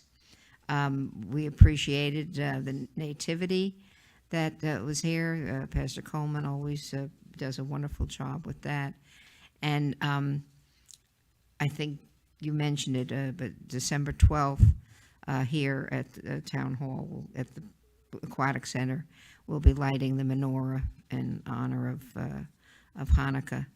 I just want to remind everybody, in case you hadn't seen, the first of two citizen participation meetings for the 153.53 acres on Shotgun Road, which was formerly referred to as the Commons property, will be held on December 11th at Shenandoah Community Center. You know, it's been a long time, and I pledge to my residents over and over again, I will stick to one house per acre. And it came in when the county, we had a little concern because the county showed interest in buying this property to put in a bus maintenance facility and a transportation depot, you know, for buses and stuff traveling on I-75. And as you know, if they purchased this land with the surtax money, we would have had no control whatsoever as to what happened on that property. They didn't have to come to us for permitting or anything. And that was one of the big flaws in the whole surtax thing. So when this developer came in with the homes, 151 homes on 153.53 acres, so it's actually less than one per acre. Not much, but it's good. So they're going to have their participation meeting for the residents, and I think they're going to have two of them. But I don't know whether they're both in December. One's December 11th. December 11th, yeah. And I don't remember the time, but it's. Yeah, well, I'm sure Grace can give it to you because it's on my calendar. Everything else here has already been brought up or discussed. I just want to mention that the Weekly Family as we know, has done a great job with the rodeos and everything, and we're very excited. One of the members of the Weekly Family, Addison Roberts, who was in the circuit finals as a flag girl, is going to, she's already in Las Vegas now. They're just starting the finals in Las Vegas. And she's one of the NFL flag girls for this rodeo season. And if you ever if you want to watch it on the Cowboy Channel, she'd be carrying the Boot Barn flag. So there's a little bit of excitement for the town of Davie, always showing up. And then I'm going to make another announcement that we heard about, that we're all very, very excited about. The South Florida Cloggers received an invitation to be in the New Year's parade in London before the royal family. So 25, yeah, not this year, next year. So, I mean, this is really a fantastic thing. Davie is going to be represented by cloggers Hey, I got 3 granddaughters in it. in London. No, they're not going. You're all going? No, they're not going. Oh, okay. They're my. But I just thought that was kind of neat, so. Cloggers. So wanted to thank them. And again, Merry Christmas, Happy Kwanzaa, Happy Diwali, Happy Hanukkah, Festivus. Festivus. Take care and be safe. And make sure that you tell all your friends, your family, that you love them. No, we got more to go. Mr. Lemack, do you have anything to add? Mayor, to- thank you. Just something quick. I thought it'd be of interest. I'm going to ask Mr. Holsey just to introduce something really quick that I think you'll find of very good interest. Oh, you asked me to speak for an hour, so you want me to cut it back? Okay. So, as you know, we already have professional rodeo events in the town of Davie. I'm proud to announce that over the Thanksgiving holiday, it was announced that Davie will be home to a professional soccer team. It'll be a professional women's soccer team that will be based out of Nova Southeastern University. They will be playing their home games at the old Dolphins facility. They are going to be replacing the turf there with artificial turf, and upgrading the bleachers and adding additional bleachers with an anticipated start date of August 2024. So they'll house about 6,000 to 7,000 fans, and it'll be part of the United Soccer League, Super League is what it will be called. It'll be a first division women's team that'll be located in the town of Davie. That's so we just great. want to share Wow. that news. Everybody wants to be in Davie, yeah. They do not have a name, logo, or anything like that. We believe they'll be announcing that in January. Okay. Mr. Sherwin, do you have anything? No, I don't. Oh, that's a shame. Then I'm going to have, we're adjourned.